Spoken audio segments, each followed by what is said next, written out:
Welcome to this week, which is a tobacco symposium, looking at tobacco control. And I've locked somebody out.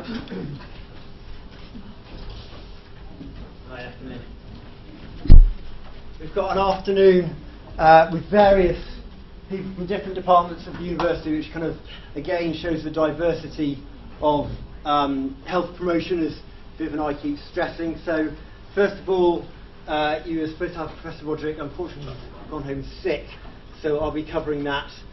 Thankfully, the area I'm most comfortable with.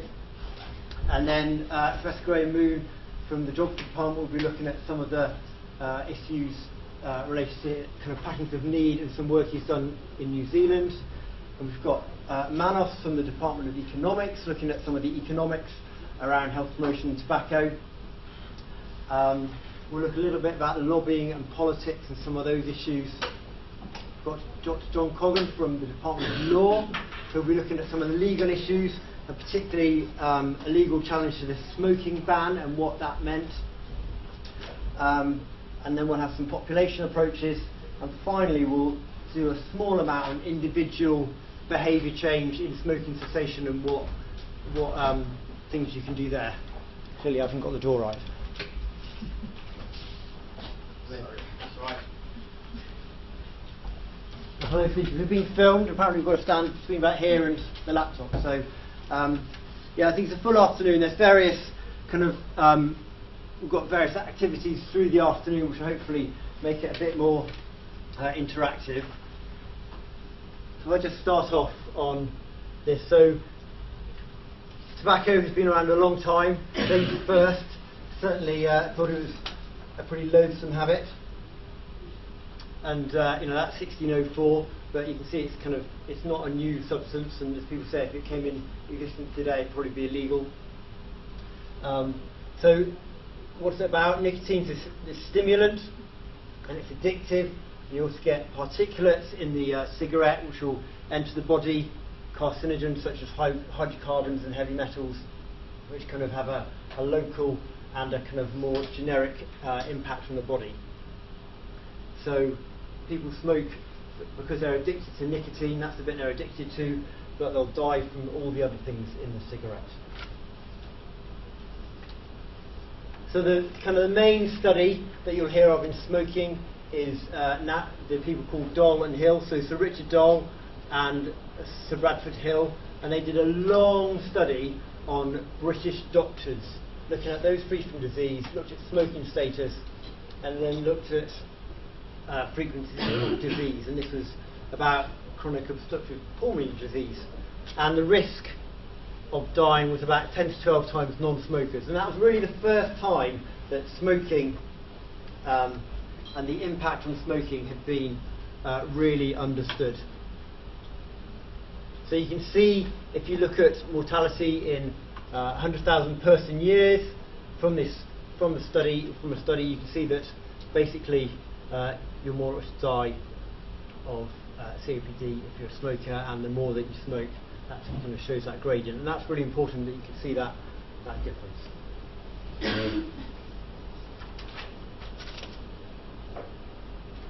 And I think it's often caused, talked about cigarettes, sort of more deaths in the UK than World War II. When you put it in context of the leading causes of death worldwide, heart disease, stroke, lower respiratory infections, COPD, all up there, all smoking related. Obviously there's other things that cause heart disease and stroke, but smoking is the key one. And then if you dig a little bit deeper, you can see the proportion of these diseases caused by smoking. So 13% of cardiovascular disease, 30% of respiratory, and then if you look at the cancers, lung 88%, mouth 84%, and kind of go down. So you can see that smoking does cause an awful lot of deaths in different diseases, which is why it's such an important issue, and I guess why we focus the particular themed session on tobacco, but you could relate this to many, many other kind of lifestyle factors, but tobacco is probably the one most understood. And other health consequences: ulcers, osteoporosis, infertility, bowel disease, and decline. Then if we look at passive smoking, again we've got risks of lung cancer, coronary heart disease, and then illnesses in children. And you can see that's where if you were listening to the news in the UK recently, where they talked about banning smoking in cars with children, and it's because of some of those things. And I'll touch on that a little bit later on. And Paul's put this ridiculously tiny slide up. But what this shows is tobacco smoking is causing global risks and the burden of disease. Tobacco smoking is right up there. So that's the top one.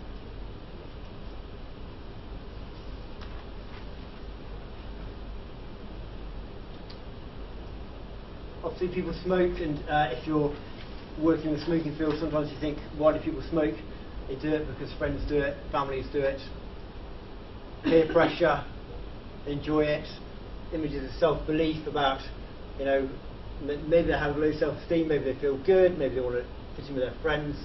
It's about weight control, and mostly they're addicted, and the advertising kind of means that they're attracted to something like this. So again, we can look at survival curve. I'm not sure if you did that in an epidemiology session, but thinking about the survival, so we can see that if you start here with everyone alive and you kind of go down here, you can see that people who are smokers will die younger than people who are non-smokers. And again, you see the percentage drops off much quicker.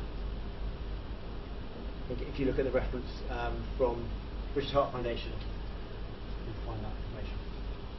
Again, from the male doctors study. So I guess there's two views. We've talked about the libertarian view and the health view. So if you're libertarian, you think they're a legal adult consumer, feel free to choose what they want to do, and I guess it depends on your point of view. Or you might think it's a lethal product with 50 known health impacts, harm to non-smokers, sold off by a predatory industry which nurtures teenage smokers until addiction takes over. So I guess that comes back to that debate we had in the first week about the ethics of doing some fairly draconian measures at a population level. And I know there's a bit of debate, would you ban smoking in a park? Or when you think about what the tobacco industry do, we need some fairly tough measures to counteract that. And I think Graham will talk about New Zealand and what they've done. So what are we aiming to do with tobacco control? If we go back. So I guess maybe just in pairs, just think about what you think tobacco control should be doing. Okay, does anyone want to shout out what they're thinking in terms of what tobacco control's aiming to do? Yeah, okay, yeah, could do that. Anything else? We spoke about controlling like the black market and illegal tobacco. tobacco. Yes, we'll talk a little bit about that later in some projects that we've done locally on illicit tobacco. Anything else? We wanted to make it illegal to smoke in pregnancy. Ah, very interesting. I like that idea. Okay, so something about restriction, maybe something about protecting another being, an unborn child in that case, or families. Okay, so when you think about what the tobacco industry is trying to do, it's about, they're really trying to, and this is evidence-based stuff around, they're trying to push the other view. So they're being difficult, and they don't think the evidence is there. But then you see at the bottom, they do not point out that the scientific limitations to cast doubt on smoking is to cause serious disease. So what they're trying to say is basically, because diseases that are caused by smoking are also caused by other things, you cannot prove that smoking is actually the cause of death. So that's what they're saying. However, that's something that I think I have a bit of a problem with when I'm sitting from a public health point of view. So it is interesting, and again, they're very vocal. You can see the impact they have on when they're kind of when government makes laws, and you know that the laws are going to be most effective if the tobacco industry are really out there kind of peddling their wares. I think an interesting cartoon about, are they addicted to lying or nicotine? And I think one of the biggest challenges for me when I was working in Southampton was the fact that there was a British-American tobacco factory here in Southampton. Until a few years ago, it was producing cigarettes and giving out cigarettes to children. Paul, you can see the kind of advertising they did when they were allowed to advertise, making them look quite attractive. And again, this is about the mild man dies from smoking-related diseases. He had that image there of this man, the cowboy man, very kind of athletic, but actually clearly not very well at all. And again, we have this is a child in Senegal, so maybe given from the tobacco companies. Of course, they want clothes, nice little advertising down the arm, and a little cartoon just to. So over this kind of afternoon, we're just going to think about what's going to be done locally, nationally, globally, and then primary, secondary prevention. I'll nip through these because I think they'll be covered during the afternoon. So again, just for a couple of minutes, what would you advise a Minister of Health to do to a population and a high-risk individual? What would you say they should do? Let's have a quick think with your neighbour. Okay, do you want to shout some ideas out? What would you, if you had 10 minutes with the Minister of Health, what would you suggest they do or don't do?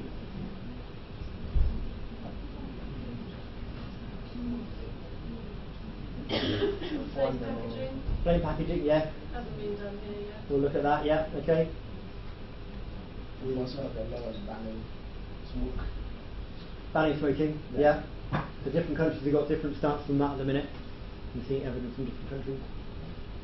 Education. Yeah, you might think about some education. For who? Children. Yeah, children. Yeah. Pregnant women. Education children, this doesn't work very well actually, but it's kind of how you get that message out. It's mainly for adults.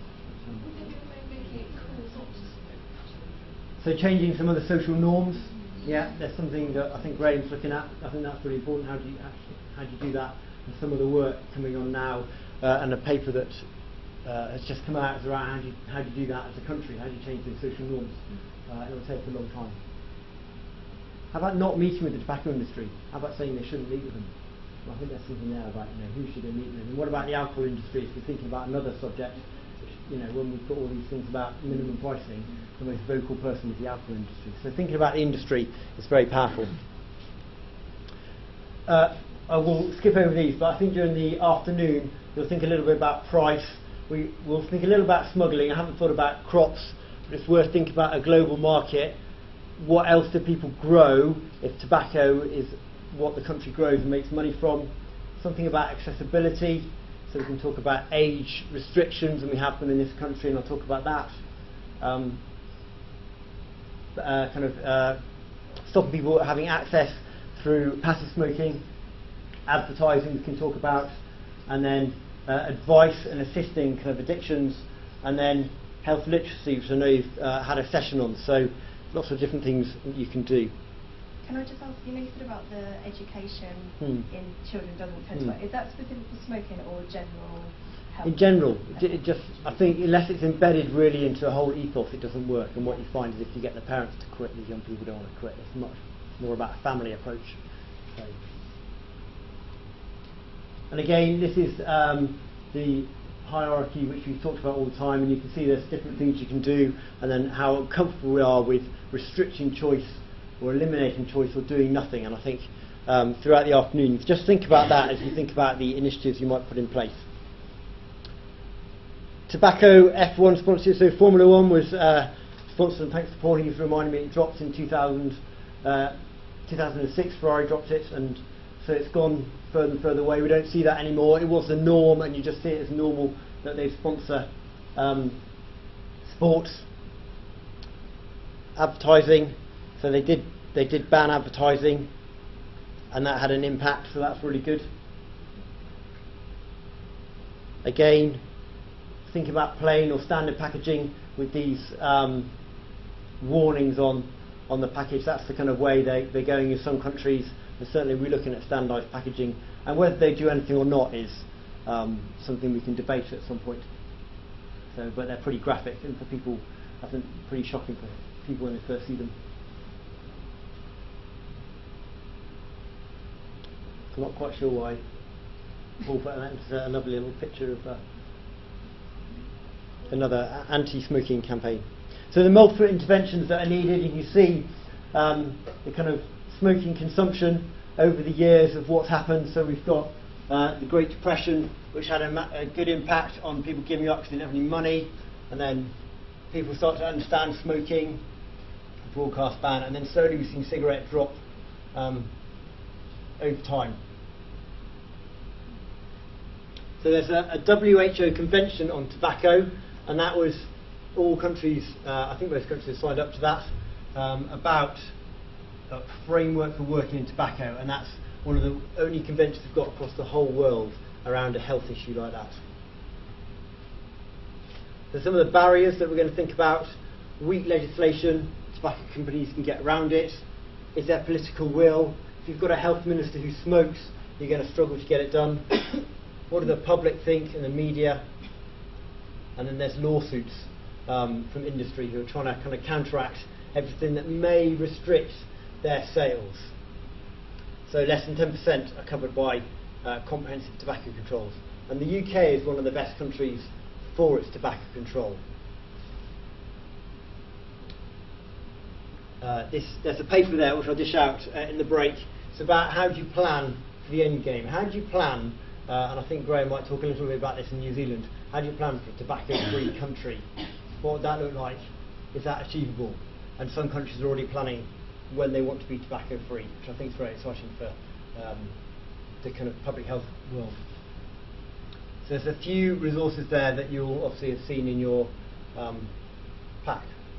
So if I hand over to Graham now, we'll talk a little bit about the pattern of need, inequalities, and then a story of New Zealand, which I think we'll be revisiting some of the issues that we've touched on now. The story of New Zealand's mainly later on. Oh, okay.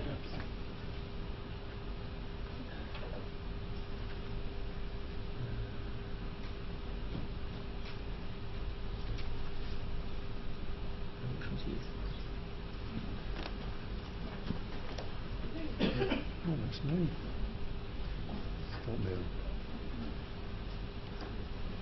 There we go. What will do, John? Thanks, I will. I feel that will power right through your life. Okay, right. Thank you very much, Simon. So I've been told to come along and talk about patterns of consumption. So that's what I'm going to do. I'm going to focus on two particular issues. A quantitative model of patterns of consumption globally, something called the tobacco transition, and then I'm going to just talk briefly about inequalities. Simon, how long have I got? You've got half an hour. I've got half an hour, right, okay. Wave at me when I start to overdo it. Okay. So, the tobacco transition. This smiling guy at the top is Alan Lopez. He came up with the idea of the tobacco transition with some colleagues when he was working at the University of Queensland. He's retired now. This is the model known as the cigarette epidemic or the tobacco transition. And it looks at the evolution of tobacco consumption over time. What we can see here, if I press one of these buttons, something will probably happen. Look, the little red dot comes up. I'm not used to this. If we look at here, we can see the model of the cigarette epidemic going through 4 stages. One where levels of smoking are quite low, and initially smoking tends to take off amongst the male population. Subsequently, it takes off amongst the female population, and eventually an awareness of the harms of tobacco come about, and levels start to fall. Levels start to fall first amongst male smokers, and there's a lag before the fall happens amongst female smokers. And that's to do with all those sorts of issues that Simon mentioned earlier. Things to do with peer pressure, things to do with fashion, things to do with trying to keep up with your peers, your siblings, your friends. So smoking maintains its fashionability amongst the population of women for a while it's falling amongst the male population. Eventually things will level out. There may be a period when smoking by women is actually higher than smoking amongst men. But of course there are consequences to this in terms of the consequential pattern of mortality amongst men and women. So smoking kills, we're all pretty certain of that, apart from some of the more fundamentalist members of the organisation Forest, the Freedom for the Right to Smoke Tobacco. And the death pattern for males will rise with a slight lag from the prevalence, and eventually that will fall off, but the death rate from females will inevitably lag behind that. So we've got this global model. Just talking amongst yourselves, what are the implications of that for global health promotion? You think that one through just for a couple of minutes. What are the implications of this for global health promotion? Because we can apply this to countries. Countries are at different stages in the tobacco transition. There are places where lots of men smoke and not many women. There are places where there's not much smoking at all. There are places where it's equalising between the sexes. There are places where there are lots of deaths from lung cancer amongst men, but in 30, 40 years' time, there'll be a lot of lung cancer deaths amongst women, when those cancer deaths will be falling amongst men. So a couple of minutes thinking about the global health promotion implications of tobacco transition. Amongst yourselves.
Okay, what have we got to say about this then?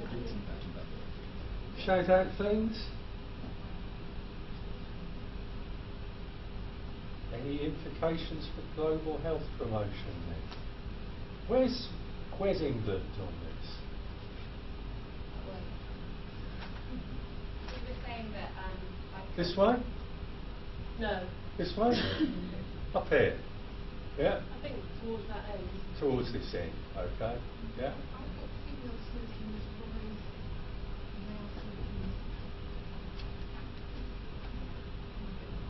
No, a bit behind the times. Depends on which age group you're looking at. So, England's up here. Name your country. China, India, Japan. Okay, there. Yeah. Sub-Saharan Africa. Ghana. Yeah. Think about time. 1605, King James I and his counterblast against tobacco. No smoking in 1605 in England. So England has gone through the tobacco transition and it's somewhere in stage 4 at the moment. Somewhere in stage 4, when there's a looming female mortality burden where it's probably not worth trying to differentiate between the sexes generally in terms of health promotion. The levels are about the same, but we might want to unpack that, as I said, in terms of age groups. Good point there. Any other issues to raise about this?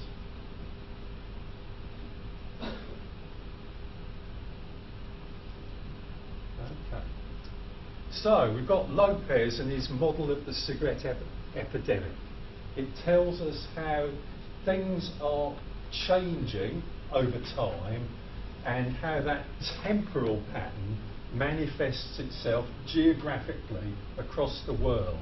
So different countries are at different places in the tobacco transition. So the health promotion messaging in different countries needs to reflect those local circumstances. So we do need to start to put names onto the diagram, and here we have some names on the diagram, and there's some interesting names on here.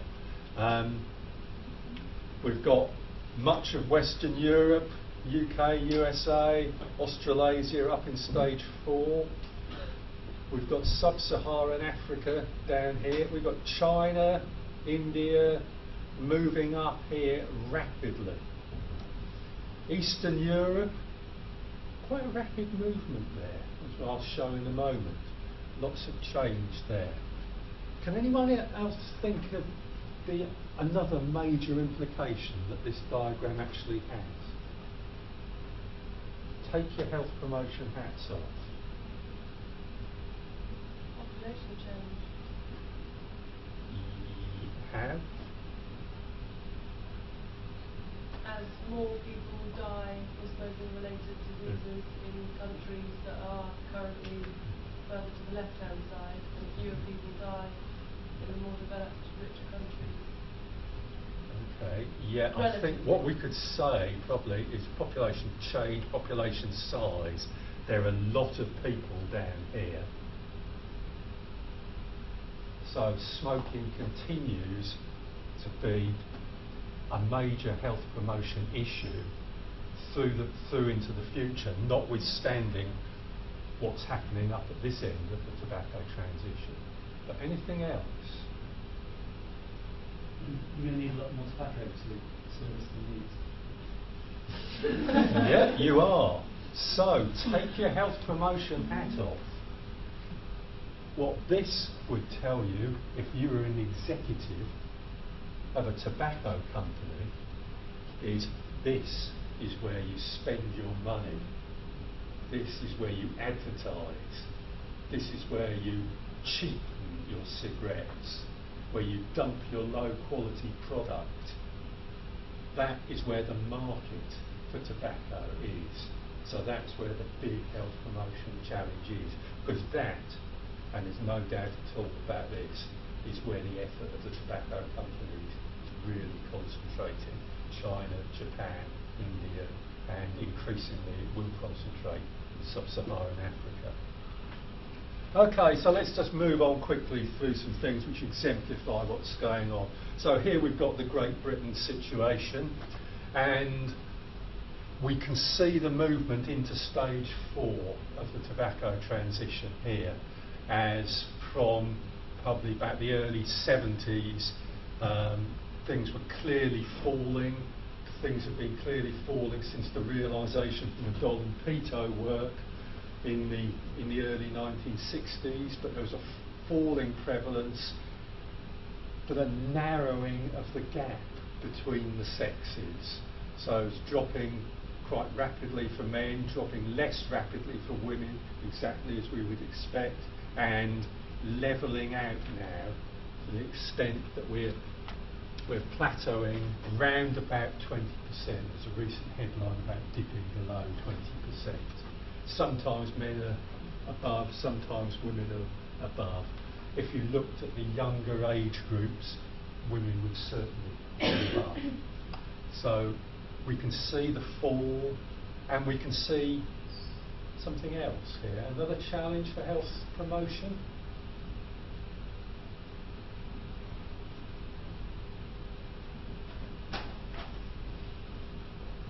well, I don't know, I've known Viv for quite a long time. Probably at least the mid-1990s, and she's been working in health promotion, and look, well, 5%, 4%, it's a tough ask to get those reductions. What's happening here is that it's increasingly hard to get at people. As you get further down this graph, you're getting into people who are hardened smokers, people who are hard to engage, people who are hard to reach, and another group. Another group? You hit on it with some of your challenges earlier. Children, new people. So part of the challenge is not just about cessation, it's about stopping initiation. What's the 1998 rise? Is that just a blip in the figures? Why did it just start going up again? It's coming down. I don't know. It's marginal, and I think from recollection, there's a measurement artifact in there about the time that it was calculated, but no particular reason. Okay, so here it is in Japan, just to show that it works in other places. Prevalence among men falling, prevalence among women quite low, so it's slightly different, but essentially the same sort of situation. Prevalence across Europe. Some quite marked differences there between the sexes. Can anyone see the immediate regularity there?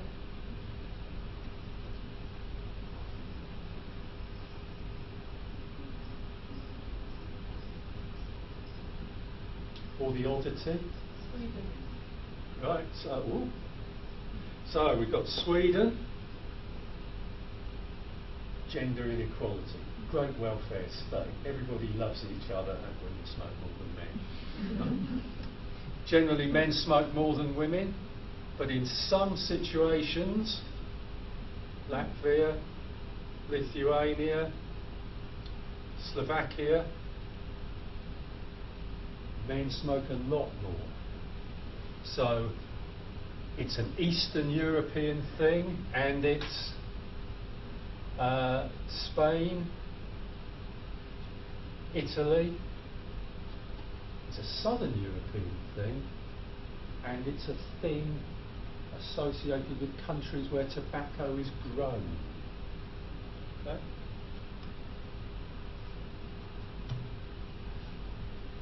But important to step beyond Europe and look at it again globally, and the point that I was making earlier. Weighted estimates of the number of current tobacco users by country. You can see the huge differences there. China and India. And it's not a joke, those are where the customers are. Those are the customers for health promotion and the customers for the tobacco firms. So the smoking transition. It's done other things. It's about rich to poor countries, rich to poor people. So smoking with King James I was King James I not liking what his courtiers were doing. So it was an elite, affluent pastime in Western Europe at the start. Nowadays, as I'll show you in just a second, it's very much associated with lower social status. But it's also a move from rich Western Europe, Western countries to poorer, less developed countries. It's men to women. I've stressed that point. Developed countries to less developed. And that brings with it a profile which is about patterning of sales, patterning of markets, patterning of death, and patterning of disease, and about globally, nationally sensitive approaches to health promotion. So on to inequalities. I don't think this story really needs a great deal of rehearsal. This one is actually drawn from some work that I was involved in, and it looks at how smoking prevalence varies across Great Britain according to the sort of area where people live. And it compares 1973 and 1998. So, 1973, the most affluent areas are levels of about 38% smoking. By 1998, that had fallen to about 18%. So quite a significant fall over time. The point here is that in the least affluent areas, the poorest communities, smoking has also fallen, but it's fallen by relatively little. And remembering my earlier comment,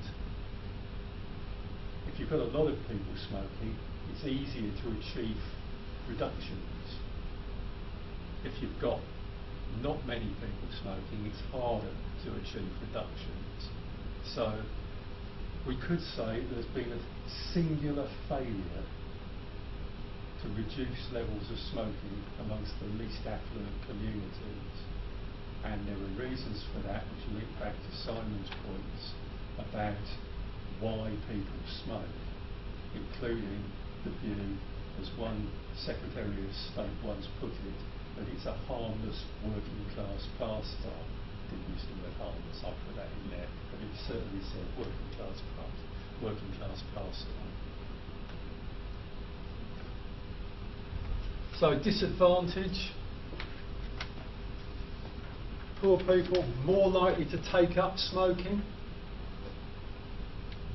less likely to quit, work together, play together, more likely to be exposed to environmental tobacco smoke, and consequently more likely to become addicted and more likely to die prematurely from smoking.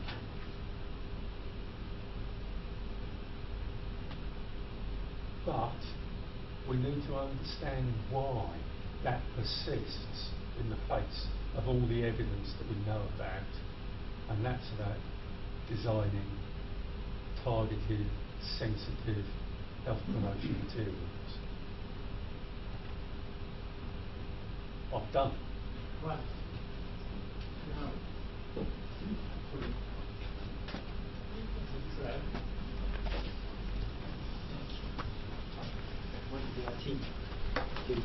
Now, Manos is going to talk from an economic perspective, and then we'll have a break for coffee. He's talked about 20 past our time. We'll go down to get coffee, if that's all right. Yeah. Brilliant. No. Oh, yeah. That's right. And I need also to pull up the Excel.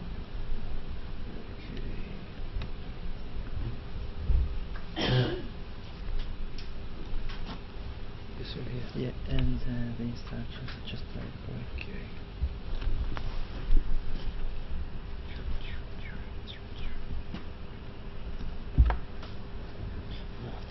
Yeah, don't worry. Ah, so it's another screen. Yeah. Ah, okay, so you split screen.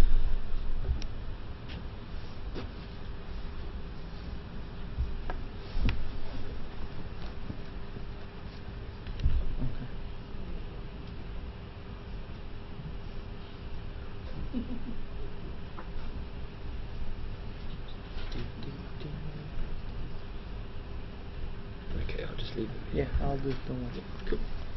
Thank you. Hello.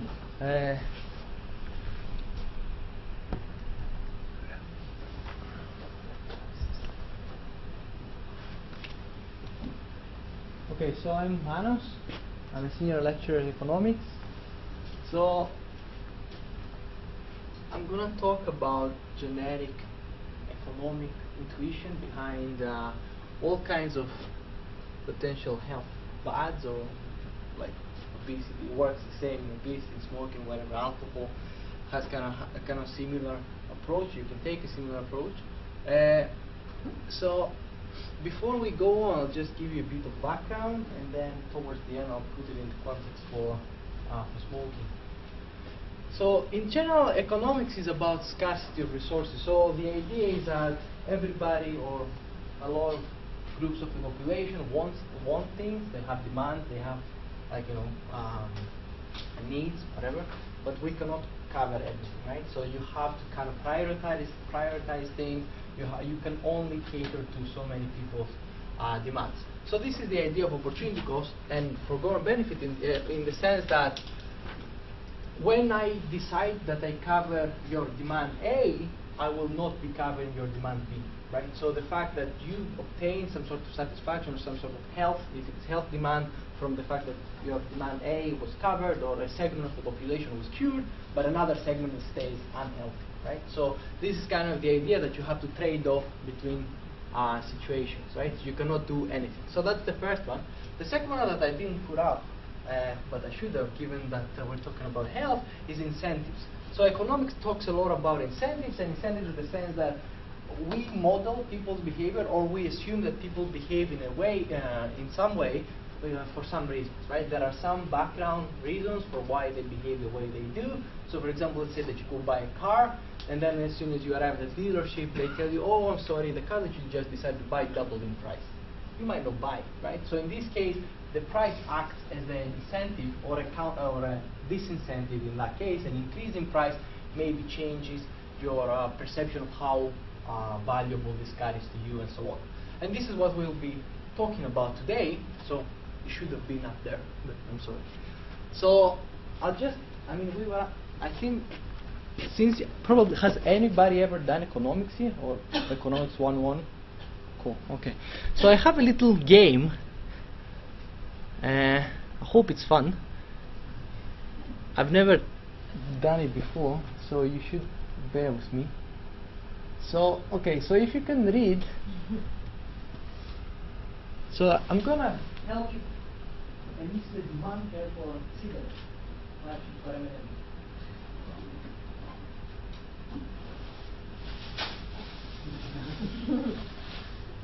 Okay, I have to pack. Okay, so the idea is that I hope you like M&Ms, right? Because this only works if you do like them. So the idea is that I have a product that you might be interested in, and will be auctioning off to you. So I have M&Ms, so we're gonna put it in an auction, right? So I will be stating prices, and then you will be telling me if you are willing to pay that price or not, right? So it's a bit annoying the way the setup is, but okay, cool. So I'm gonna start from zero. So the instruction is that I will be auctioning off the highest bidder, the 3 packet. Each person can only have 1 packet of M&Ms. You will start. We will start by you standing up. So as soon as you hear a price that you are not willing to pay, you have to sit down. I will record the people that sit down at every time, and then gradually we'll arrive at the 3 people that they are willing to pay the most for these 3 packets, right? So this is exactly how it actually happens without you knowing it. So if you can stand up, please. So the idea is, okay, I'll bring the board close by. Yeah. It doesn't really matter what's on the board, so okay, so let's start from yeah, not so good. Let's start from 0. Hope everybody wants to buy. Is anybody that is not willing to take an M&M packet for free? Cool. So let's say, is anybody willing to pay 10 cents, 0.1 pounds? Fair enough. What about 0.2? So 20 cents per packet. All right. 30 cents? All right. By the way, the market price is, I think, about 196 or something. So be careful. Right. So 40 cents. 50 cents. Okay. So how many? So it's 4 people that just sat down, right? Okay. 1, 2, 3, 4. Yeah. So 4 people sat down. 60 cents. So 2 more. Or 3 more. Okay. 70 cents. 1, 2, 3 more. You sat down just right now? Yeah. Okay, 4 then. 80 cents. 1, 2, 3. 90 cents. 1 pound. Okay. Just raise your hand if you just sat down. 1, 2, 3, 4, 5, 6. 6. 1 pound 10. 2. Awesome. And the actual 3 guys that stand up get to get the cake, right? So.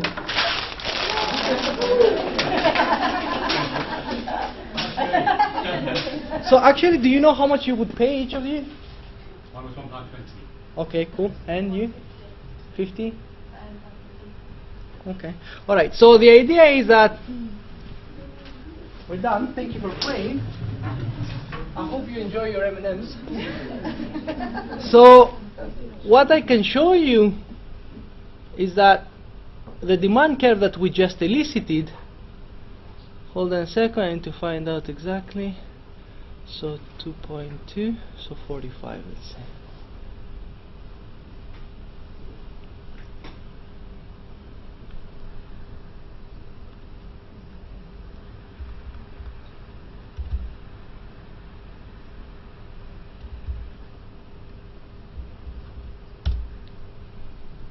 Okay. So this is the curve that we just got, right? So how do we interpret this? Okay. So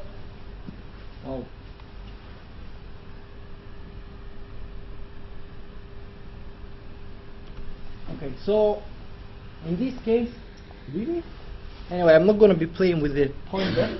But anyway, so the idea is that price, quantity, right? So what I can tell you from this graph is that assuming that you're a representative sample of the population or of the school, I can say how much you will be, how many M&Ms you will be buying if I play with the price, right?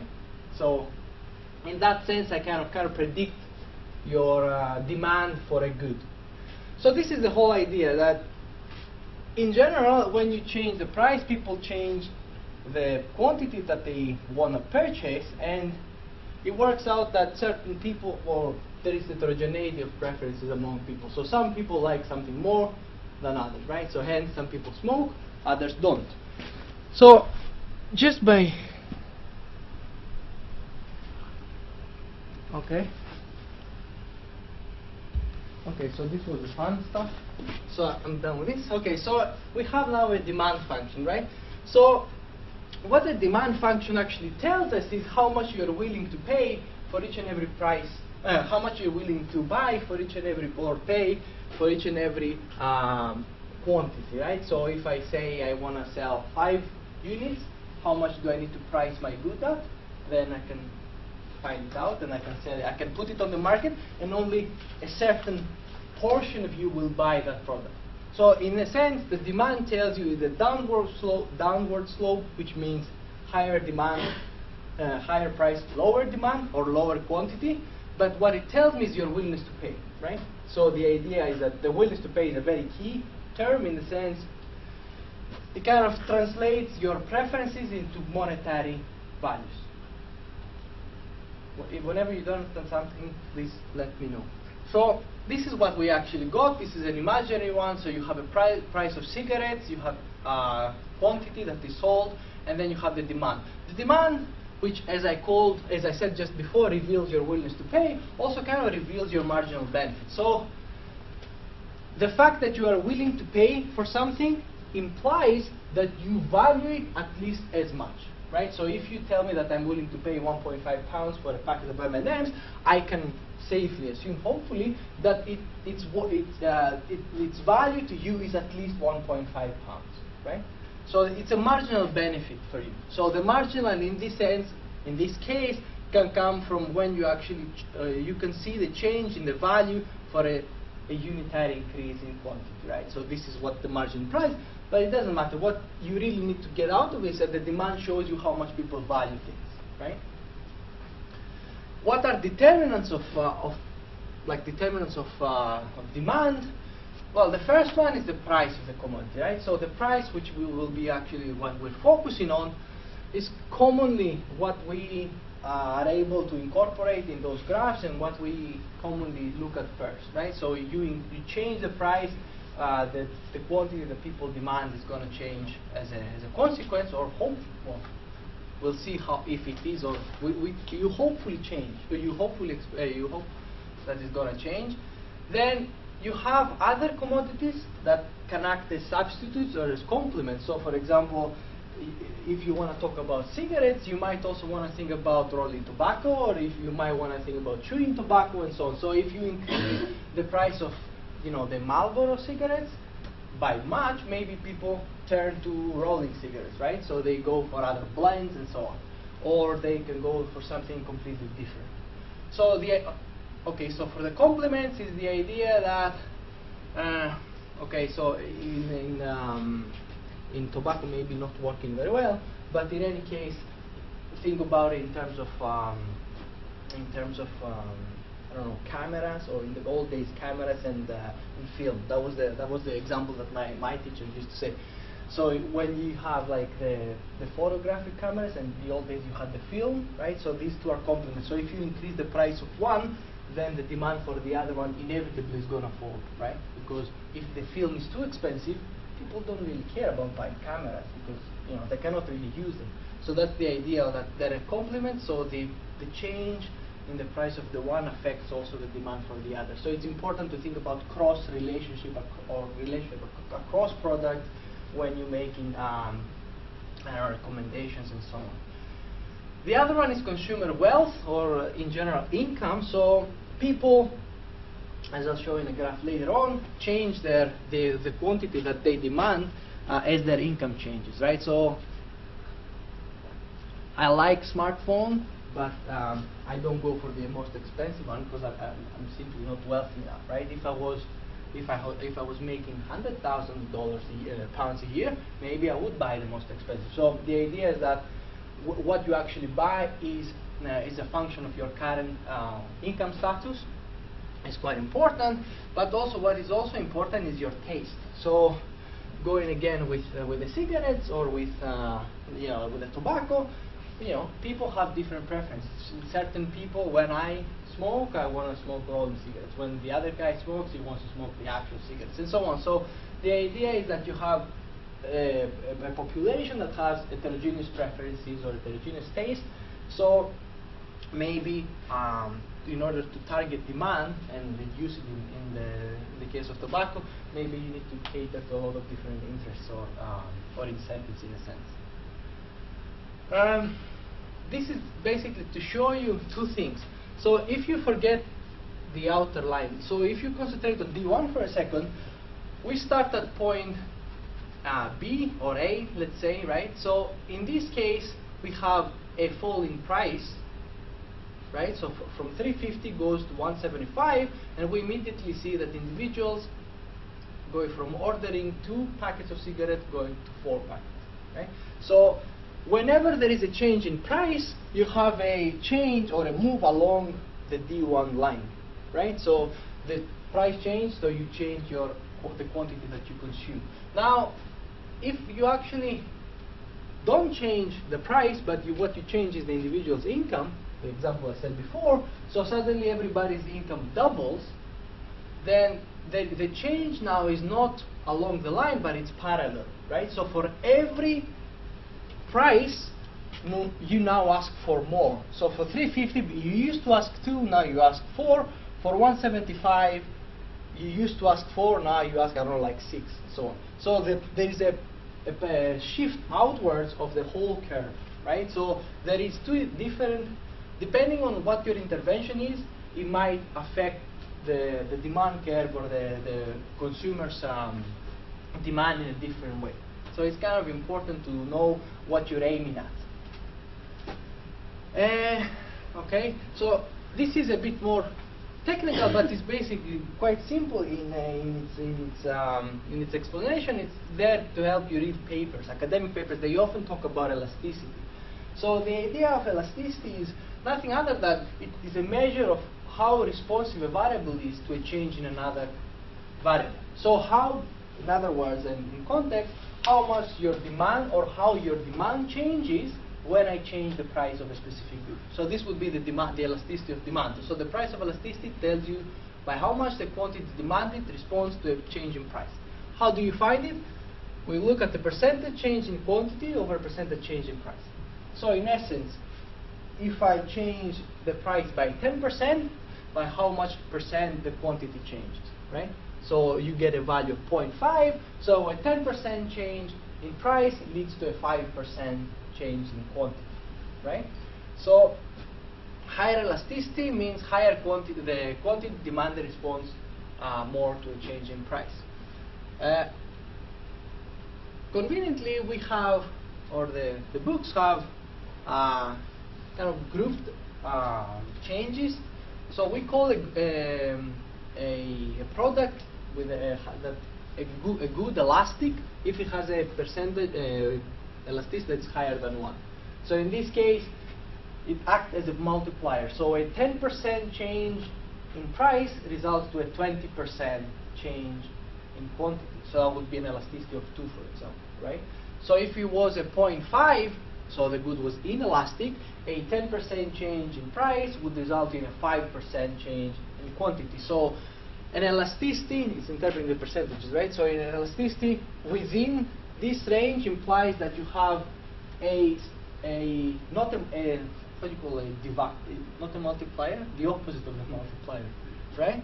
And then here, a unit elasticity means that the change is proportional. So a 10% change in price results in a 10% change in quantity. Now, I keep saying change rather than increase or decrease. The increase or decrease is only conveyed through the sign, right? Not the magnitude is through the absolute value, but in here you will have a sign which will tell you whether there is an eventual decrease or increase in the quantity, right? We would expect that most of the goods have a negative slope. So for price, it's usually a decrease in quantity, right? But you never know. Sometimes, for example, there are goods that, because they are cool, like Apple software, like iPhone, they keep increasing in price, people keep asking for more, which is interesting, right? Hopefully it doesn't work with cigarettes that way. So one way that we can, or governments or whoever policymakers can affect price or can affect the market is through taxation, right? So there is different types of taxes. So one is a specific tax. So basically the idea is that you add a specific value to the price of the good. So £5 a packet plus half a pound for tax. So that would be a specific tax. So excise taxes fall in this category. They are a fixed value, right? And then you have a value tax, which is kind of a proportion, right? So VAT is that kind. So you have 20% of the actual price. So it increases as the price increases and so on. So it's a fixed percentage of the product value. There are certain implications for this. So we have a proportional tax. So a proportional tax implies that you pay taxes proportionately more according to your income. So a guy that makes 10,000 pounds a year, he pays 25% of his income. A guy that makes 10 million pays also 25% of his income. So you just simply pay the same proportion of the price or of the value as taxes.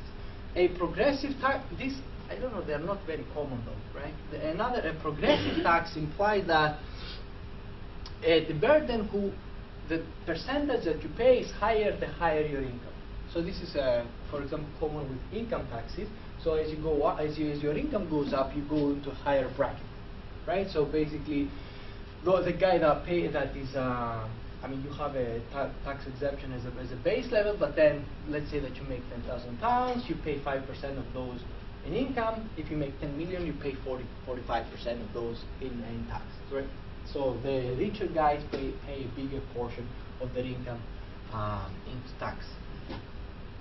So the taxation, the income taxation is like that. So the other one, which is relevant to us, is the regressive taxation. So basically, this implies a lower percentage of your income is paid as tax. So a guy that turns £10,000 pays 25%.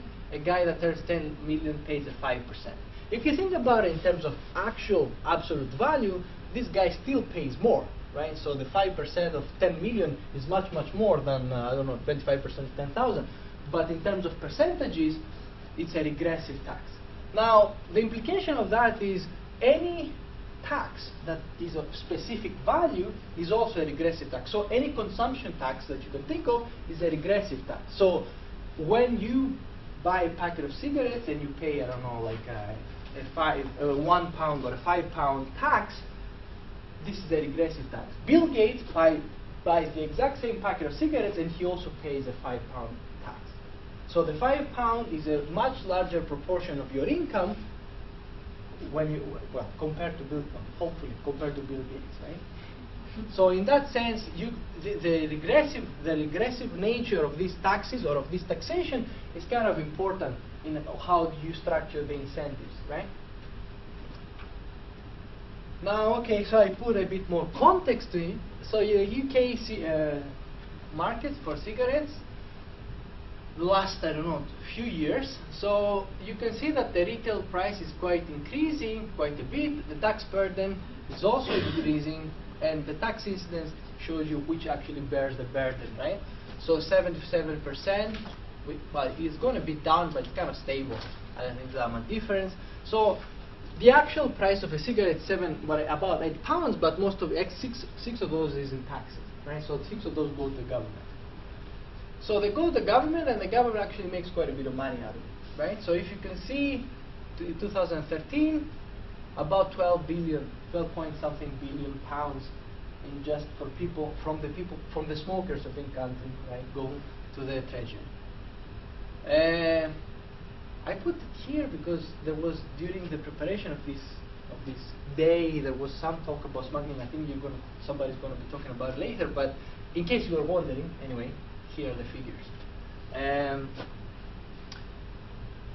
Okay, so overall in 2012, of the 15.1 billion that were in the tobacco industry, or the sales were in tobacco, 85% of those were for cigarettes, right? So it's just facts from this. Okay, smuggling is illegal and legal and illegal, I would think so, but it says it was both smuggling and cross-border shopping.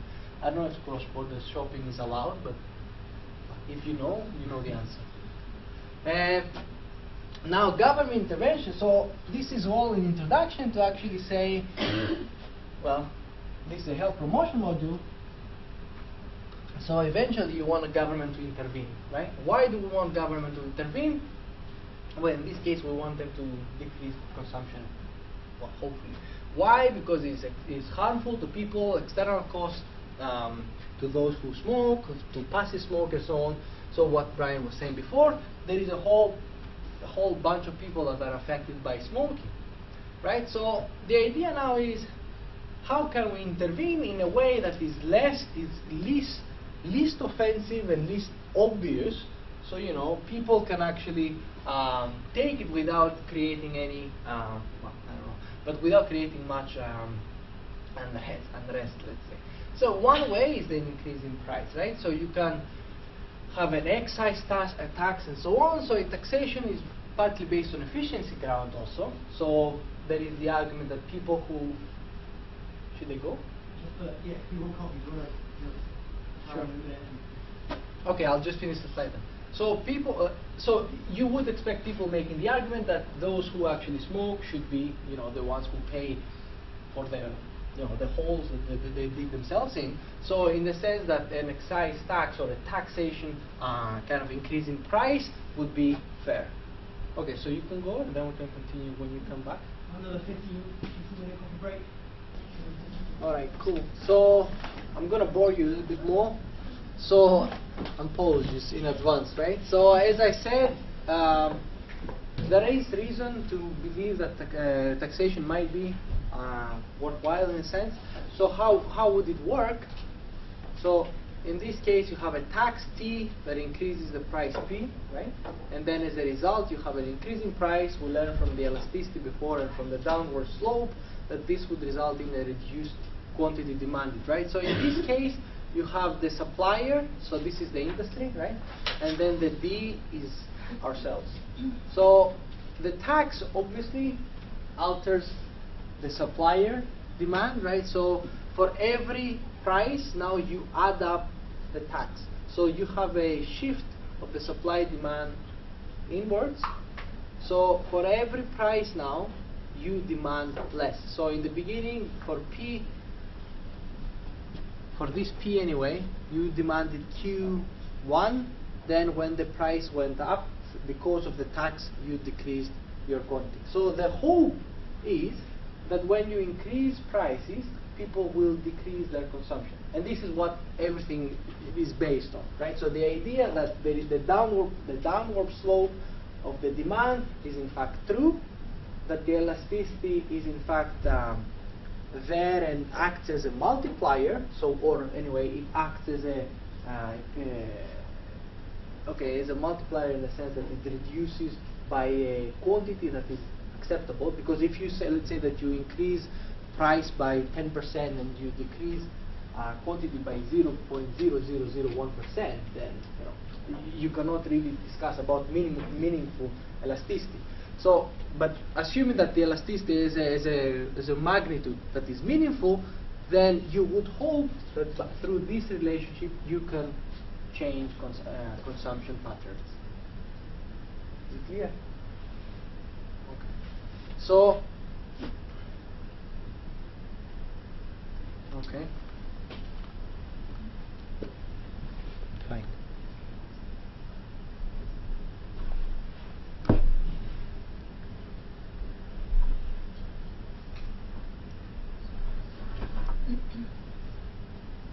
Okay, so I'm going to just now go through the literature. So this is basically what I had to talk to you about in terms of background. So I'm just going to go in the literature and see what they found. In general, you will notice that there is an overwhelming majority of U.S. studies. I can give you what I believe the reason is. So remember that when we actually discuss about the effect of changing price on quantity, what you basically need to be able to identify is actual change in your data, actual changes in prices, and then how they relate to changes in consumption, right? So if you think about the UK though, where the price of cigarettes is, uniform across the country, it's kind of hard to identify changes in prices. It's only maybe through time. And through time when you try to identify changes through time, has various problems. So what happens though in the US is that they have this, state legislation where they can vary taxes. So there is the government, the federal tax, and then there is a state tax that is added to it. So very commonly you have states, adjacent states or whatever, that they have different prices. So using this variation, so a cross-border variation, they can actually test whether whether changes in the consumption or changes in prices are translated to changes in consumption. So that being said, you can easily see that there is a consistent finding that there is a negative negative elasticity. So basically, as we said, an increase in price reduces consumption, and it ranges. It's certainly less than 1, right? so it is it's inelastic, but it's higher than 0 for sure, right? So, or it seems to be higher than 0 from here. So I think the overall kind of estimate that they argue about is 0.4 to 0.6 or something like that. So that a 10% change in a 10% increase in price would reduce consumption by 5%. If that was possible, that would be quite neat actually. What you can see is that certain studies report more than one estimate. I give here, so this is males, females, or local foreign brands. So for the UK, one study that had a 0.6 and 0.4, so that was for males and females, and that was for the quitting, right? So if you increase the price by 10%, you had a 6% decrease in the 6% increase in the quitting of, okay, so the signs here should be reversed actually. So you had a 6% increase in the quitting of the individuals for males and 5% for females, and then the age of starting was again the age of starting smoking was increased by 2% and less than 1%. If you look again at Europe, on a cross study across many countries, 52 countries, some were European, some not. But anyway, so they found quite larger elasticities, and in fact what they were able to actually do is, if you look at the first line, they were able to distinguish between local brands, local cigarette brands, and foreign brands. So they had a kind of difference in the elasticity. So local brands were even less elastic, right? So the change in the consumption was smaller for local brands than foreign brands. You can think of foreign brands as luxury goods and so on. So people were more ready to kind of leave them on the side and go with a local brand. But anyway, it doesn't really matter. What you should get from this is that there is a large and established literature that there is an actual negative relationship between price and consumption. So potentially, from the literature, we could say that yes, indeed, price can actually work as a health promotion tool through taxation. Certain variations in the elasticity, so by age. So in general, people say that youths are more responsive to price, and so there is a few studies about this. Another study, though, however, says that this is not really true. So you get what is common in maybe academic writing, academic research, people on opposing sides. But in general, I would say that there is an increase in the elasticity as we go towards younger populations. With respect to race, for example, a study, again, most of them are in the US, right, unless it's stated otherwise. So Hispanics and black are more sensitive to price than whites. Chaluka and some other people found quite similar differences when they were comparing race for youths. Socioeconomic status, lowest income groups most responsive to price increases. Maybe that's an income effect, right? Less educated, more sensitive than educated. Again, here, this would support some sort of educational campaign. So people who are more informed and better educated, so on, tend to be more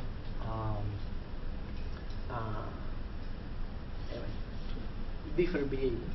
Again, sex, gender, you can see US has more, men are more sensitive. For the UK, they found that women were more sensitive and so on. So what basically you can see that yes, there is elasticity, but there is quite a bit of variation. However, and this is what I actually want to talk about a bit more, there are quite a few studies that have found no effect.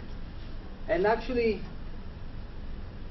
from an economics perspective and from an economist point of view, these tend to be the better studies, like the better done studies. Usually, I don't know if you have done statistics and so on, but usually in economics, or I would presume in most social sciences, what we are after is causality, right? So something causes something else. most of the studies before here talk about correlation. So what basically they look is they look at changes in prices in some states, and then they just simply see whether the pattern goes up and down the consumption for some other for the consumption. What is important though is to be able to say with confidence, or to be able to play with like academic confidence in a sense, that a change in the price will cause a change in consumption. This is the only argument that is for that is worth it for health promotion, right? If things happen and you cannot really explain causally, then the effect is ambiguous. So for example, the Shika, Kenkel, and Mathios had a paper where they actually were discussing quite a few things, but one of the things that they were actually looking at, this was for youth, right? So they were looking at young kids 8, 10, and 12 grade, and this was the same kids, so they had the longitudinal, so a panel data. So what happens is that when they ignored the fact that current smoking participation, so the fact that you currently smoke, was reflected in past decisions. So for 10th graders and 12th graders, the fact that they were currently smoking was dependent or very much a function of whether they smoked on 8th grade, right? So when they ignored this fact, they found the common elasticity, right? A negative elasticity and quite high actually, right? However, when they actually dropped the kids that smoke on 8th grade, and they just looked at the kids on the 10th grade and 12th grade without previous smokers, what they found is that change in price, change in taxation, i.e. in price, had quite little effect, right? So the initiation of smoking was little correlated with taxation once you were controlling for those who were smoking in the past. Yes? What kind of age is 8 to 10? I don't know. I'm really sorry. If anybody knows the American education system. I think fifth grade is only about 10 or 9. Yeah, that would be the equivalent of the year above. So they're 8th grade, our 9th, year 9. 13. Well, 12th grade is the highest grade. Graduate school at grade 12. So it should be 17, right? So 10 should be 15, and then 8 should be 14, or something, 13, 14. Anyway, another paper actually had a similar flavor, but what they were actually looking at, which is quite interesting, is they were looking at intensity, smoking intensity. So they had data on cotinine concentration, and I'm guessing this is something like a biomarker of the concentration of nicotine in your blood or something. Is that true? So anyway, what they were actually doing is that they were looking both at consumption, but at the same time they were looking at intensity. And what they found, okay, it doesn't matter how they found it, but they were able to identify this effect. What they found is that when you were changing the taxation or the price, people were changing the way that they were smoking. So they were smoking more intensely the cigarettes that they were actually smoking. So a 1% increase in tax led to a 0.4% increase in intensity of smoking, and an actual drop, which is as expected, in the quantity of cigarettes, right? So in the sense, and also heavier smokers were compensating more than the less heavy smokers. So those who had high above median concentration were putting in a bigger effort to compensate. Education was again a 2% decrease in smoking intensity, and the racial also variation was there. Last study that I'm going to talk to you about in the however section is again a longitudinal, very similar idea as before. What they found, what they were using as in order to help them identify this causality that I briefly mentioned before, was this anti-smoking sentiment and within a state, and whether an individual moved state from his adolescence. So basically what they were hoping is that those who were state movers faced current taxes that are uncorrelated with the taxes and the anti-smoking sentiment they faced as kids, right? So what they were basically trying to kind of separate is your heritage, what you carry with you through childhood that affects your behavior, and what you how you actually behave in a neutral state when we change the price for you.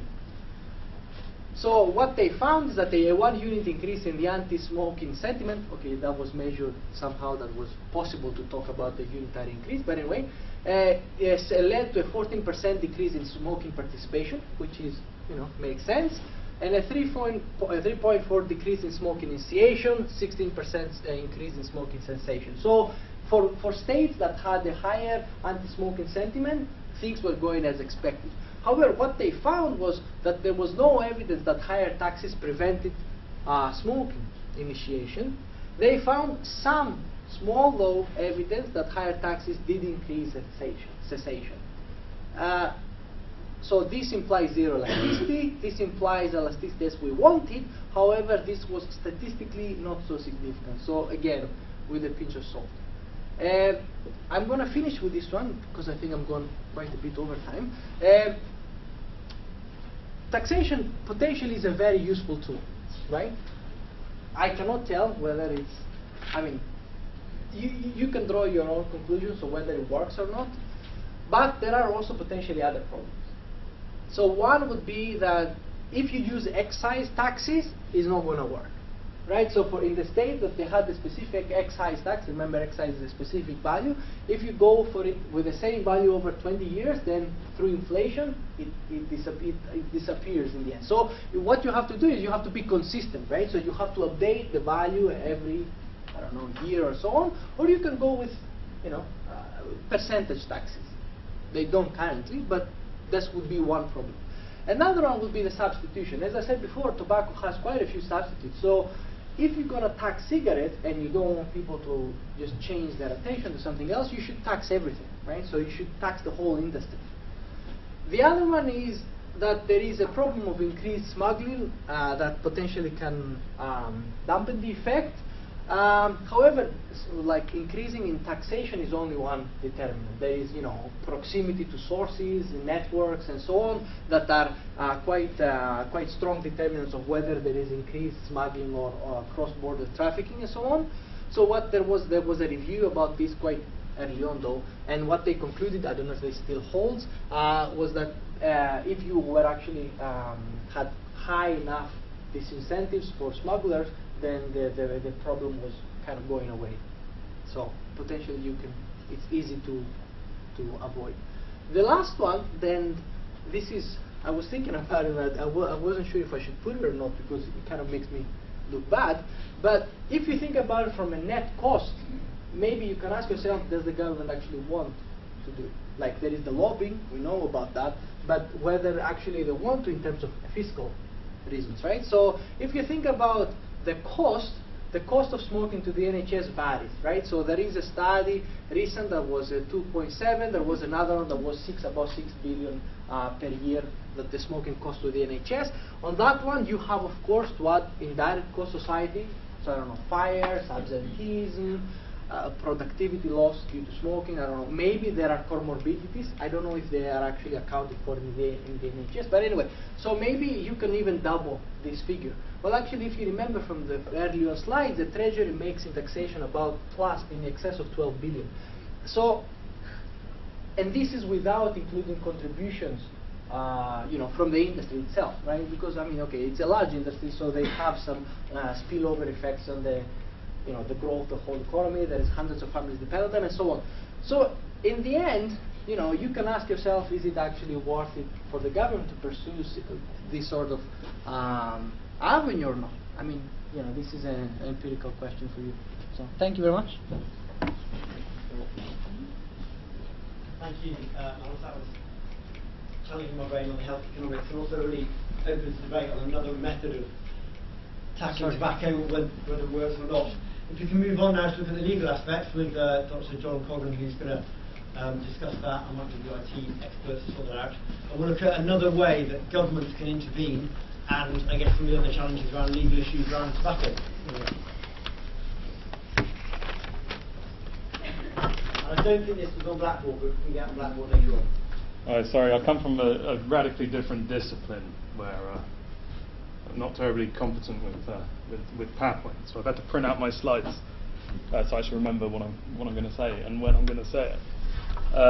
And I've never used one of these either. I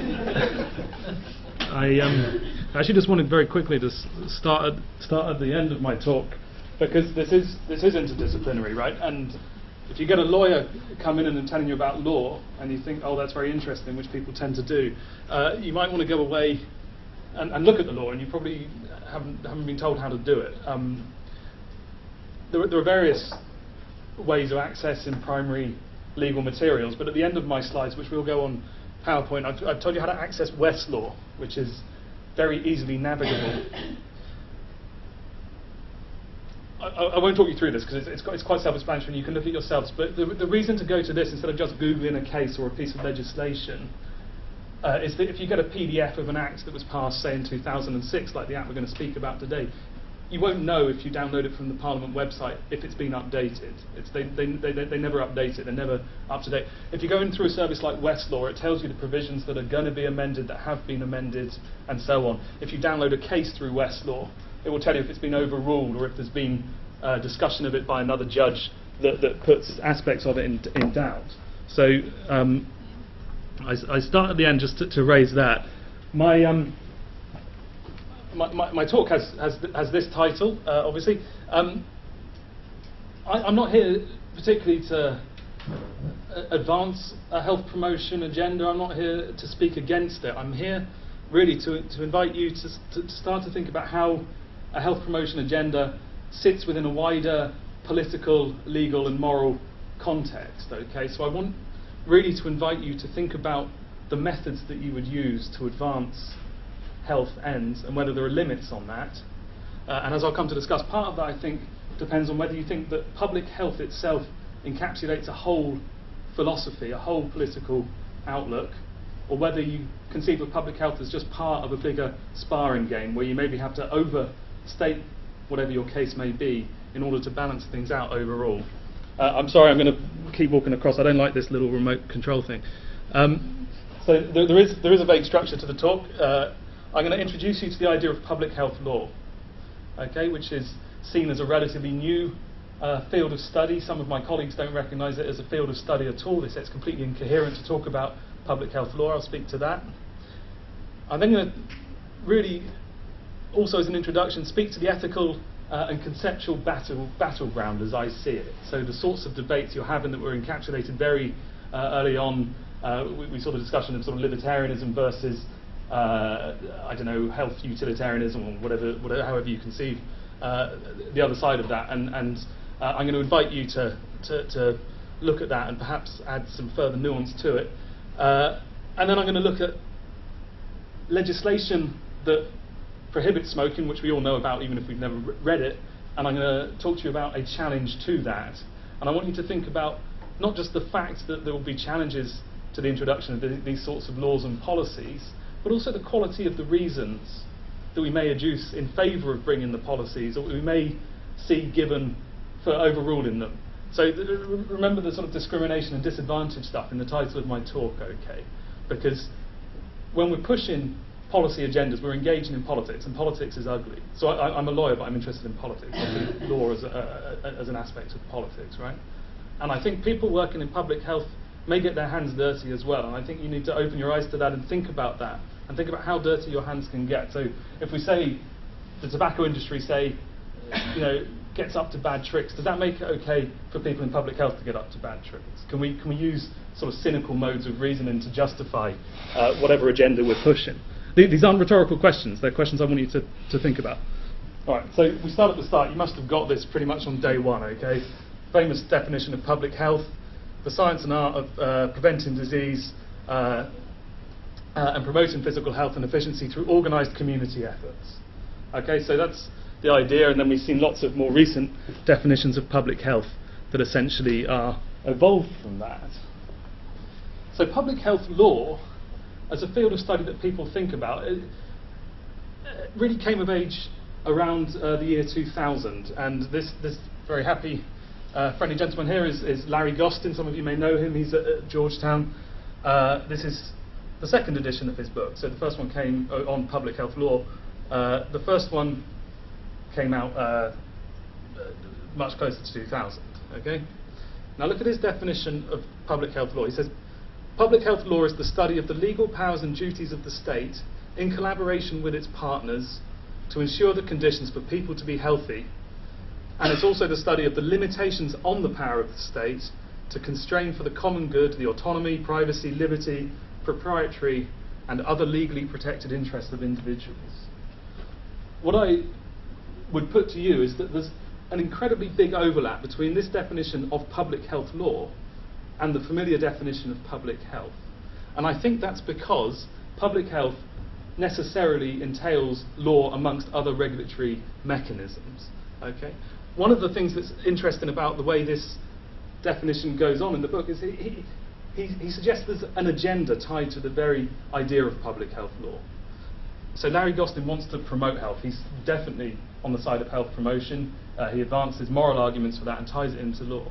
Usually when you're studying an area of law, you don't have an agenda with it. You don't say contract law is about, I don't know, promoting autonomy or something like that. It's just the study of binding agreements between people and when they won't be binding.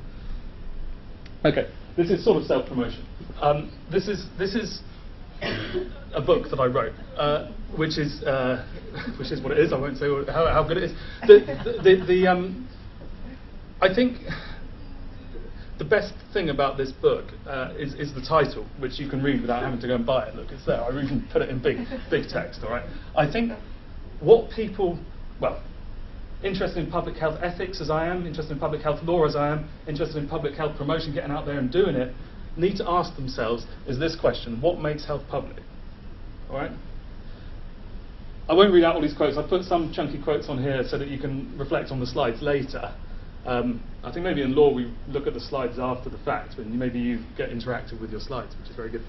Anyway, so what makes health public? The idea being that when we're saying my smoking in this room should be prohibited, we're not just saying any of you have an individual personal claim against me doing it. We're saying something stronger. We're saying if I were to smoke in here, it wouldn't just be about you saying, oh John, you really shouldn't do that. There could be a prosecution brought. We're saying it's the business of the state. We're making a political matter of it. And if I try to resist that, if I say no, I should be free to smoke, if I espouse this strong libertarian view, I adduce reasons for that. I say that the government has no business interfering with my freedom to smoke because I have various fundamental rights to non-interference or something like that. So, however we're advancing our health promotion agenda, I think we're tackling with this question, and at a theoretical level, we're arguing with people about how it should be answered. So, in a more mild manner of self-promotion, I think this is the last one, there is an essay I wrote specifically on policy relating to tobacco use, and I framed it around the idea in that question. So, we might think of it like this: the intellectuals, the academics, the ivory tower folk are sitting there asking, what makes health public? The people in health promotion are asking, how can we make health public?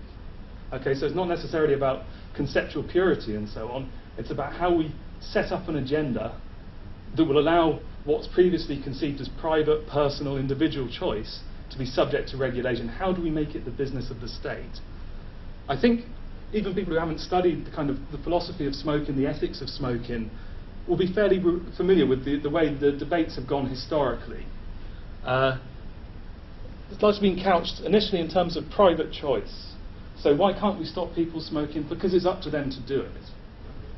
Yeah, if you're an adult of sound mind, you can choose to smoke or not. People try then to problematise that. They say, well, it's not a real choice. You started when you were a kid. It's addictive. All those sorts of arguments.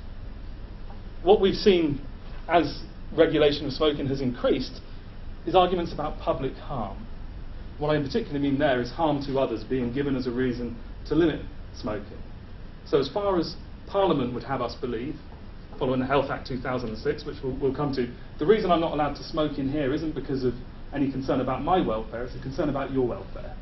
Okay? So you say, yeah, you can have your choice to smoke outside, go and smoke 100, great, but don't smoke in this enclosed space because you're going to subject others to risk. the evolution of these arguments, and that's why there's question marks here, maybe it's a public wrong. So I heard a reference at the start today to ideas about whether we should stop people smoking in parks. I can't believe there's much risk of second-hand smoke, harming other people when someone smokes, on the common or whatever. Some people say, well, we have a right not to see people smoking. You're offending. There's some public wrong done.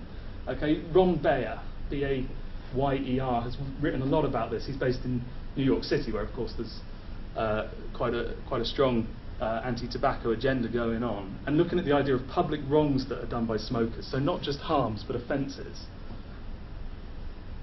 Individual rights, and the reason that's problematised is where we say, well, my right is also everyone else's right. So we heard how there's a disproportionately heavy amount of people from lower socioeconomic groups who smoke. So you say, well, if you want to enjoy a right to smoke, rights are general, and we're giving that right to people who are more disadvantaged, who will exercise that right and come to harm. So that's how these debates go on. But from a theoretical level, we're arguing, should we regulate here? From a practical level, we're arguing, how do we get purchase on the arguments that we can regulate here? So I've seen reference to the Nuffield report, so you've got no excuse for not having heard of that. I think law has a clear role in public health. Those of you on the public health nutrition strand of this, I'll talk to you, I'm sure you're delighted to hear, at greater length in March about that. But public health ethics contains law because we're thinking of coordinated activity. Coordinated by whom? By the state, yeah? And part of that coordination is done through legislation with a focus on populations. So we might think, okay, well, in the context of today's discussion, should we look at laws that advance the health agenda? And that's what we're going to do. I was invited to speak about case law in particular, so litigation, what's happening in the courts. But I wanted to speak to a case where the ban on smoking was challenged. So where there was a challenge brought against the ban on smoking, saying you've made health public in this regard where you ought not to have done so. All right, so another sort of point of disciplinary relativism. I would usually carry on now, but if you want to have... some people have been stopping their talks part way through. Does anyone want to say anything before we before we jump into the next bit? This is sort of, everyone's perfectly, Good, okay. All right. So, has everyone heard of the Health Act 2006? The Health Act 2006 prohibits smoking in enclosed or substantially enclosed public and work premises. Okay, so you're not allowed to smoke in such premises. I can't smoke here, for example. However, Section 3 of the Act allows regulations to be made to provide exemptions against this general ban. So we have the general rule, if we had to tell someone visiting the country very quickly what the rule is, you can't smoke inside. Yeah? But in fact, the law is more nuanced than that, and that's provided by Section 3 of the Act, which says the Secretary of State can make regulations that permit exemptions from the general ban. And this is still in the statutes, okay? So it says descriptions of premises which may be specified under subsection 1, i.e.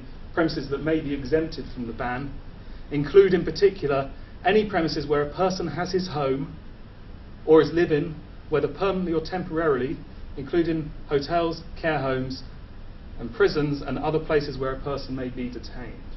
So the Act isn't legislating to let these places be off, but within the Act itself we see examples of the sorts of place that Parliament envisages might be subject to exemptions. So let's look at the exemptions regulations themselves, and I won't go through these in length, because I think even if you don't know the law, you kind of do, because this is a part of our life. So we've gone from the red no smoking sign to the designated smoking room sign. Okay, so the smoke-free regulations from 2007 provide these various exemptions: private accommodation, accommodation for guest and club members, performers. So if it's necessary to the artistic integrity of a play, you can smoke in the theatre. The actor is given the exemption rather than the theatre. You can smoke in specialist tobacconists. I've not been in a specialist tobacconist, but I like the idea. Offshore installations. So if you're working on an oil rig, you don't have to wait 4 months for your next cigarette. You can go to the designated smoking room and you're fine. I think it's probably otherwise dangerous to smoke on an oil rig, but each to his own, right? Research and testing facilities. So presumably, if you want to demonstrate how bad cigarettes are, you don't want to be caught out by the anti-smoking law. So that's all very good. And there's another one in the exemptions. Okay. So the 2007. By the way, you might be thinking reading law is horrible, and reading law is horrible, but these things are very short and very clear. So if you want to go and look at them for yourselves, they're in perfectly accessible language. Okay, so the last exemption I wanted to raise is other residential accommodation, and they list care homes, hospices, and prisons. All right. So we've got these regulations passed in 2007. The Secretary of State for Health has to pass them by both Houses of Parliament, essentially to get them signed off, and then that's okay. So it's what's called secondary legislation, the regulations. They're not a statute, they're a statutory instrument. Now, amongst the regulations, there was also Regulation 10, which provided a temporary exemption for mental health units. Okay, so within the regulation itself, the language says this regulation will cease to have effect on the 1st of July 2008. So we're going from a situation where people are allowed to smoke in psychiatric hospitals to a situation where they aren't. All right? Now, we won't be able to talk about this, the background to all this at great length today, but the expectation when the regulations were drafted, and prior to their being drafted, was that this exemption would be continued. Okay? So it was given as a temporary one, but all the expectations were that it would continue and continue. And nothing happened, and because nothing happened, the time came, and that was it. And so we have a legal challenge. These are the same case. The challenge first went to the High Court, where it was unsuccessful, and then it went to the Court of Appeal, where it remained unsuccessful. All right? So the challenge was a judicial review. Does everyone know what a judicial review is? So in the United States, I'm saying this because we've all seen lots of US sort of legal dramas, very exciting, nothing better really to do. In the US, they have a constitution, and the constitution allows the Supreme Court to strike down laws that are unconstitutional. In the UK, although we have a court called the Supreme Court, our courts can't say that laws should be struck down. Parliament is supreme, is what we say, okay?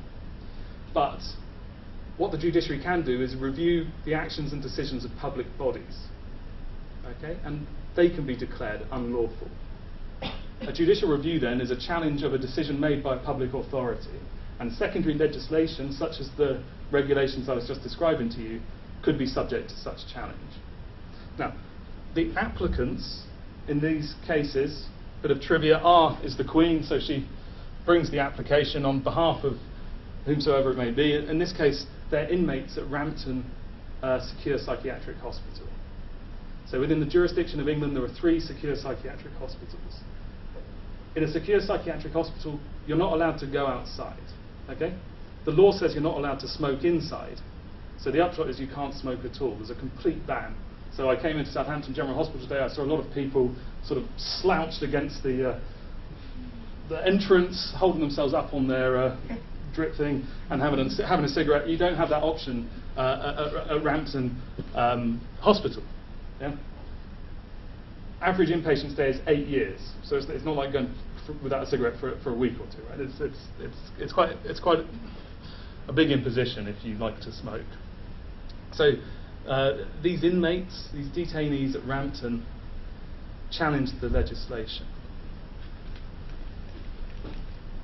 Not the legislation, sorry, the regulations. And they did so on the basis of 2 articles within the European Convention on Human Rights. The European Convention on Human Rights is an international convention, but it's enforceable against public authorities here by virtue of the Human Rights Act. The Tories don't talk about it much, so we don't hear about the Human Rights Act very much these days, but it is there and it does cause bother to governments. Okay? Article 8 of the European Convention on Human Rights says everyone has the right to respect for his private and family life, his home and his correspondence. And within English jurisprudence, relating to health issues, but related to many other issues as well. This is where so-called autonomy rights are argued. All right?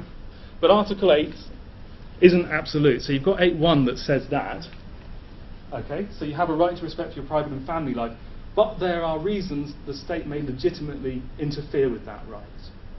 And they're given in Article 8.2, which says there shall be no interference by a public authority with the exercise of this right, except such as is in accordance with the law and is necessary in a democratic society for various things, including the protection of health.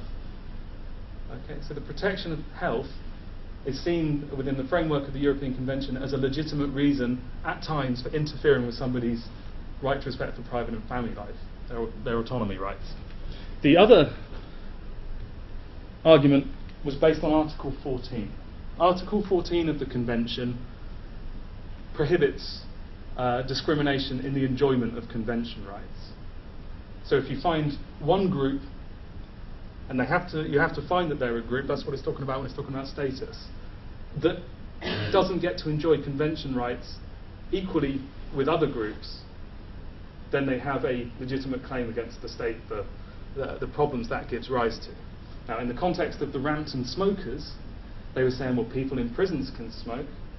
It's a very similar situation to our situation. It's not right that they should be allowed to smoke and we're not allowed to smoke. So that was the basis of the challenge. And I say it was unsuccessful. The judgments run quite long, and I was given 20 minutes, and I've probably spoken for that already, so I'm not going to dwell on the judgments, but I've got two quotations, two dicta, as law people would say, that come close to trying to capture what the majority in the Court of Appeal thought when they said that the regulations weren't unlawful, and then I've tried to summarise in bullet points the sorts of things that came up in reasoning, and I want you to think about the quality of the reasoning. So I don't doubt for a second that everyone in this room thinks the smoking ban's a good idea, that smoking's bad and all those things. I'm interested in the quality of the impact of particular measures on particular people at a particular time in the process that we were hearing about earlier. Okay? So in regard to Article 8, autonomy rights, Lord Clark says, the less the appellant can rely upon the nature of the place in which the activity is pursued, the more he must rely upon the proximity of the activity to his personal identity or physical and moral integrity. Obviously, that doesn't make any sense, so let me explain it. It does make sense in the context of the judgment. It doesn't make sense when you get a snippet like that. First of all, then, the patients are saying, this is our home. People are allowed to smoke in their homes. Okay? So if I go home this evening and I want to smoke and the police knock on my door and tell me not to, I can tell them to get lost. I say, you've got no business being here. This is my private space. The way the Court of Appeal got to this bit, they said Rampton's a public institution.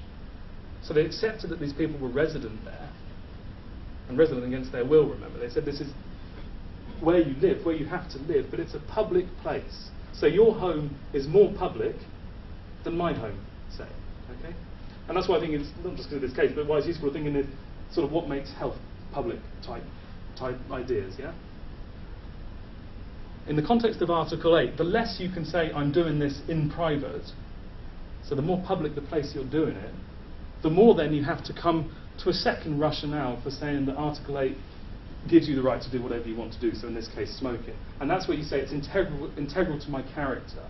It's morally important to me as a person that I should be free to perform this activity. Okay? So amongst the other jurisprudence they looked at that you'll be well familiar with, they looked at the challenge to the ban on hunting with dogs. And in that case, the House of Lords had said, well, you know, you lovely, I guess, exciting posh people who like to bounce around the countryside on your horses, that may be integral to your characters, but it's very public. It's not done in private, so you can hardly attach a right to privacy to it very easily. Yeah? So can smoking be fundamental to someone's autonomy? Yeah? The court says, difficult as it is to judge this. And throughout the judgment, we see them saying, well, it's going to be very hard to judge this, because there's nothing to attach it to. And English lawyers don't really like these big, sort of open-ended, principle-based laws. They want nice rules. Okay? But they say, difficult it is to judge this. it's in our view not sufficiently close to qualify as an activity meriting the protection of Article 8. So they've just made a value judgment. They've just made a value judgment. And that's how they came to their decision. There was a dissent in judgment, so in courts with multiple judges in, you can have people decide in one way and people decide in the other, and you can look at it all. There was a dissent in judgment, which I'll speak to shortly. But these are the sorts of things, I'm only going to fly over these if you're worried about the time. These are the sorts of things that the court considered when coming to its decision. So we've already heard Rampton's not a private home. So they're saying you're more fair game for interference. You're more fair game for interference. Because it's not your private home, it's a public institution. They also looked at the purpose of the institution, which I think is very interesting. So although they didn't think the Article 14 claim even arose, they said if it did, let's look at this. Rampton is a hospital. It's run by the NHS. Ministerially, it belongs to the Department of Health, not the Ministry of Justice. The Department of Health is about healthcare, it's about promoting health. The prisons aren't about that. And that allows this differentiation. If you remember in Article 8.2, it talks about the protection of health as justifying interferences with liberty. They said, it just says the protection of health. It doesn't say protection of health of others, it's not about harm to others. We can use this paternalistically. So it's a paternalistic judgment. They make some play with the fact that these are detained mental health patients. So it makes it more justified, apparently, to interfere with their choices. What choices remain to them are more fair game because of their status as psychiatric patients. They also speak about second-hand smoke, protecting staff and others from the harm of the smoking. They refer to smoking as self-harm, again playing on the psychiatric thing. So they say smoking is a form of self-harm and we want to protect these people from it. There was a consultation about the regulation, so they say there's democratic legitimacy in their doing what they did. The court doesn't address this directly, but they explicitly quote from some of the representations in the consultation. And some of the health bods argued that there's discrimination against people with psychiatric illness. And they said the reason for this is that proportionally you find more smokers amongst the population of people with psychiatric disease than people without psychiatric disease. And they said, therefore, we would be discriminating against them if we allowed them to smoke. Finally, I'll be careful how I phrase this because I'm being videoed. So the feasibility of the ban in hospitals, unlike in prisons. I think, I won't be careful how I phrase this, I read that as saying we can tie these people to the bed, whereas if we ban it in prisons, there'll be a riot. Yeah? So they're saying we would love to ban smoking in prisons, and more recently we've seen developments that might move in that direction. But for the time being, it seems to make a material difference that you can control psychiatric patients a lot more than regular prisoners. On the other side, Lord Justice Keane came out with a short dissenting judgment saying, no, we should really let these people smoke. So what were his reasons and how good are they? Personal autonomy, first of all. And we can, in the context of being a detained psychiatric patient, he says, you've already lost so many liberties. This is one more. So we might agree that smoking is fairly trivial, and it's fairly trivial not to be able to have smoke. Sorry, the goodness of smoking is fairly trivial. I see you frowning. No, I was frowning because it's not trivial to someone who is addicted. Right, so that's and is held captive in an institution. Right, I beg your pardon. So that's exactly Keane's point. So he's saying, you know, he refers to other people who are saying, if we wanted to, we could stop them playing chess and stuff like that. And he's saying the fewer liberties you have, the more value they give to you. So a personal autonomy argument, quite there. He notes that smoking is just important to some people. If you flick to paragraph 100 of the judgment, you'll see a judicial endorsement of the post-coital cigarette. Lovely. Privacy rights, rights to non-interference come into his reasoning. He thinks the only real justification that could pertain here would be risk of harm to others. So he doesn't buy into this idea that through Article 8.2 we can bring a paternalistic justification for picking on detained psychiatric patients as opposed to other people whom we might not want to smoke. And he does accept the Article 14 discrimination argument. So he says there is a relevant similarity between banning smoking in secure psychiatric units and banning it in prisons, and we're allowing it in prisons, so we ought to be allowing it here too. So we look at the quality of the reasons. I invite you to go and look at the judgments, and I misunderstood the instructions about interactivity, so that's why I had my little break in the middle and said, do you want to talk? These are some questions just to promote thought. We can speak to them. I'll leave them on, well obviously I'll leave them on the slides. You know, you can think about them at your leisure. But these are some of the things that I think about when I'm thinking about the issues raised by this case. So I won't speak through these, but we can speak to them if there's time. Last question. Are patients in mental health institutions allowed to vote? I don't know the answer. Because that would, you know, in terms of the law likes to look at parallels in other areas. But there's been a huge debate about whether prisoners should be allowed to vote. That might be a precedent that would be set. So I don't know. Very sure they are allowed to vote. They're ill. People who are ill are allowed to vote. Yeah, certainly if they wanted to challenge that, they'd have a stronger claim, I'd have thought, than the prisoners who, in small part, been successful. But I don't know the answer. At the time when they were questioning it, were they allowed to smoke outside where they live?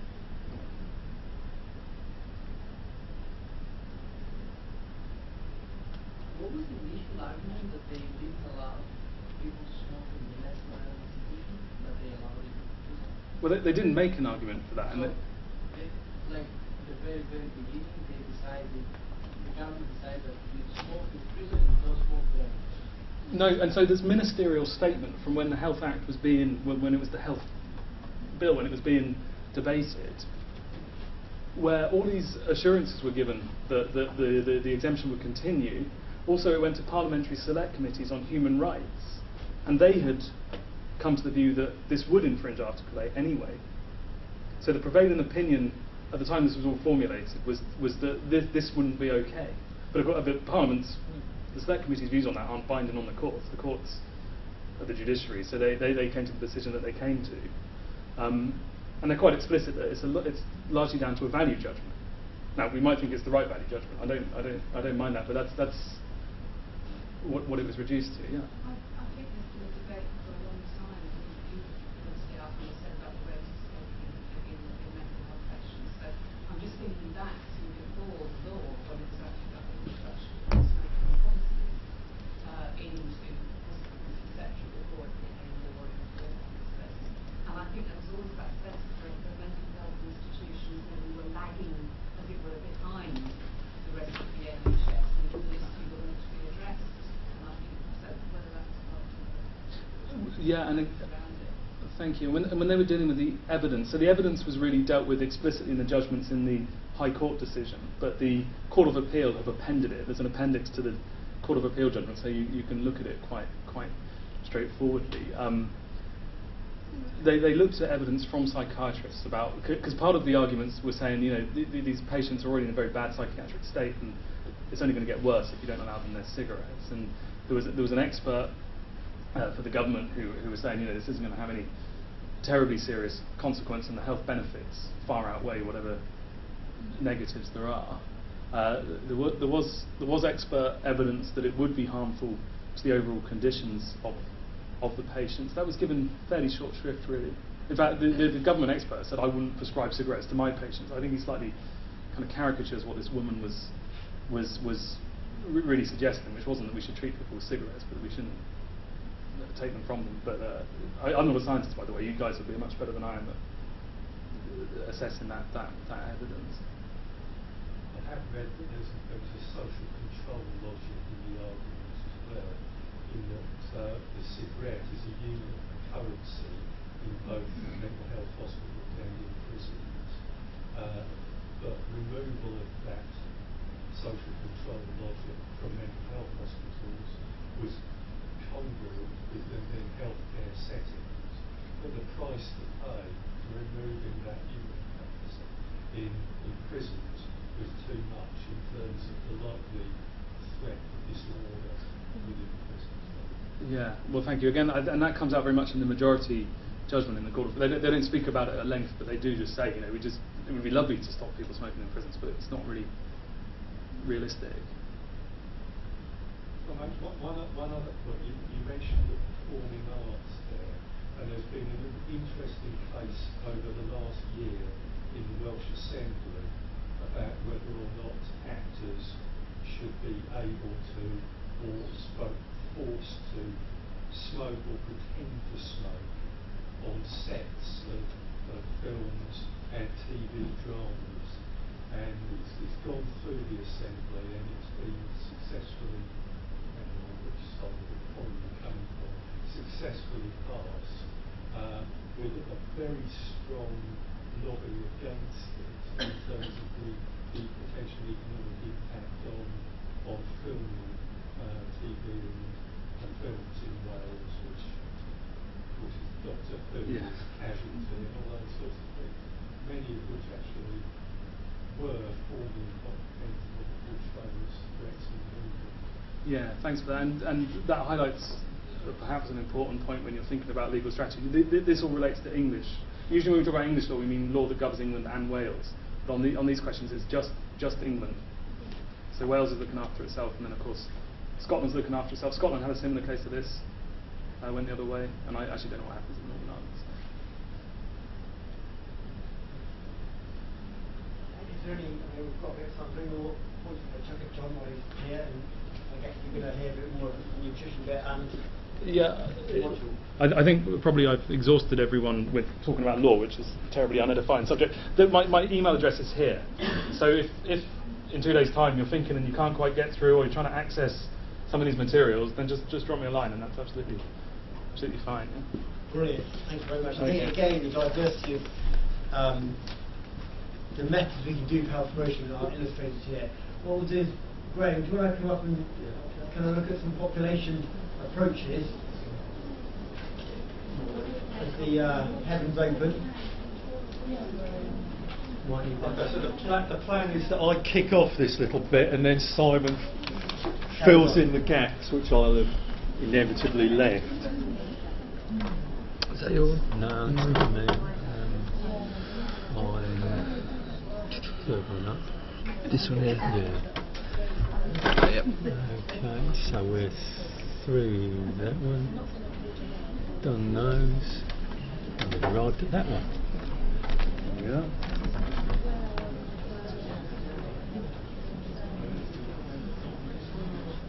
Okay, so I'm now talking about population approaches to health promotion, and I'll try and draw out some links with what's gone before in each of the presentations. So when I'm talking about population level approaches, I'm meaning approaches which target a whole population. They're not focused on individuals, so it's not individual consultations, it's not brief advice or anything like that. It's something which is out there and affecting all of us. And a lot of what we've heard about so far is about population level approaches to health promotion, as certainly as I've defined it here. So I want to go through a story from some work that I'm doing at the moment. Shameless self-promotion, just like John's really. I'm writing a book on tobacco and the geographies of tobacco. So I'm working on it in collaboration with colleagues in New Zealand, where I do a lot of my research. So we've seen a timeline of how the smoking epidemic evolved over time. We talked about the Dolan-Fito study, the presentation that Simon did, which introduced various things which have happened in the UK over time. Well, this is the New Zealand timeline, and it's a bit small, I know, but hopefully we'll be able to get the key themes to show how population level approaches evolve. So New Zealand would like to see itself as a leading country as far as tobacco smoking cessation is concerned.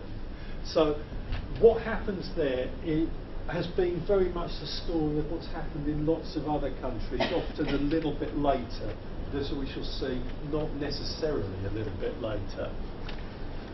So 63, we've got the start of advertising bans, and that's typically number one as far as the strategies are concerned at a population level. So cigarette advertising banned by TVNZ, and that's a response to lobbying from the medical profession. And it goes out from TV to other areas. No, it doesn't, not straight away. So 63, it takes 10 years for it to hit the cinema screen and billboards. And I'm sure perhaps some of us can remember how TV ads disappeared and then billboard ads disappeared. So there were some quite iconic billboard ads in the UK through the 70s and the 80s, and they disappeared. 73 they disappeared in New Zealand, and then we go on to stage 2 of the typical population health promotion approach. Health warnings appear on cigarette packets. So in essence, it's starting to funnel down. It's gone from being something that we can all see on TV to something which is actually targeting smokers. It's there on the packet. When you buy it, you see, don't smoke, it's going to do you harm. And those are the first sort of health warnings. And about 30% of New Zealand adults were smoking at that time. And on the story goes, the Minister of Health in 1985 publicised a comprehensive policy to promote non-smoking, commit to a tobacco control policy, health warnings, ban on advertising, and tobacco names brand sponsorships. So stage 3 is emerging here in 1985, stopping sponsorship by tobacco companies. And varied and stronger health warnings appear on the front and the back of cigarette packets. So on the labelling front, we're starting to see evidence of the escalation of the warning.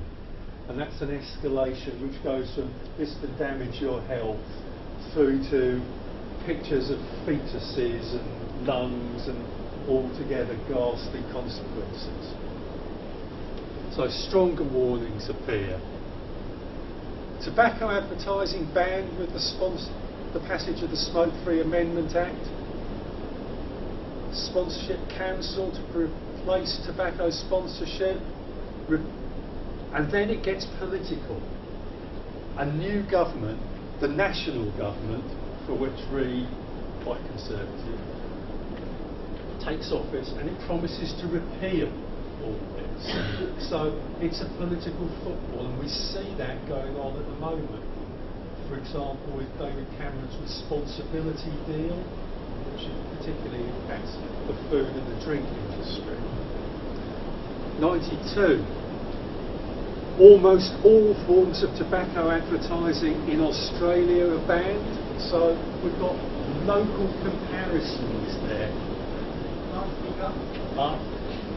Right. Sorry.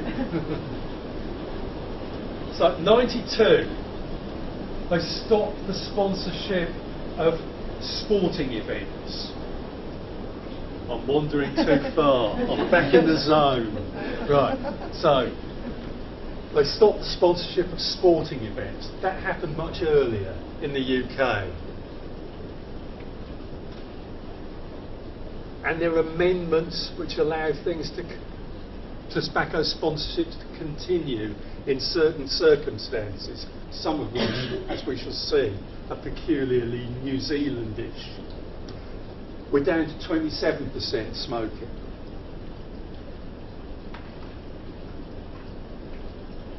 They shift to smoke-free sponsorships, and they're stopping point-of-sale advertising, but they've got some specifically New Zealandish exemptions. It's not quite New Zealandish because it's rugby league, not rugby union, but nonetheless there's an exemption to allow that to be sponsored by a tobacco company. Then we're into further incentives about the promotion of tobacco, so we're into display advertising within shops, the sort of thing which is only just now coming in the UK. point of advertising, sales ceased on the 11th of December 1998.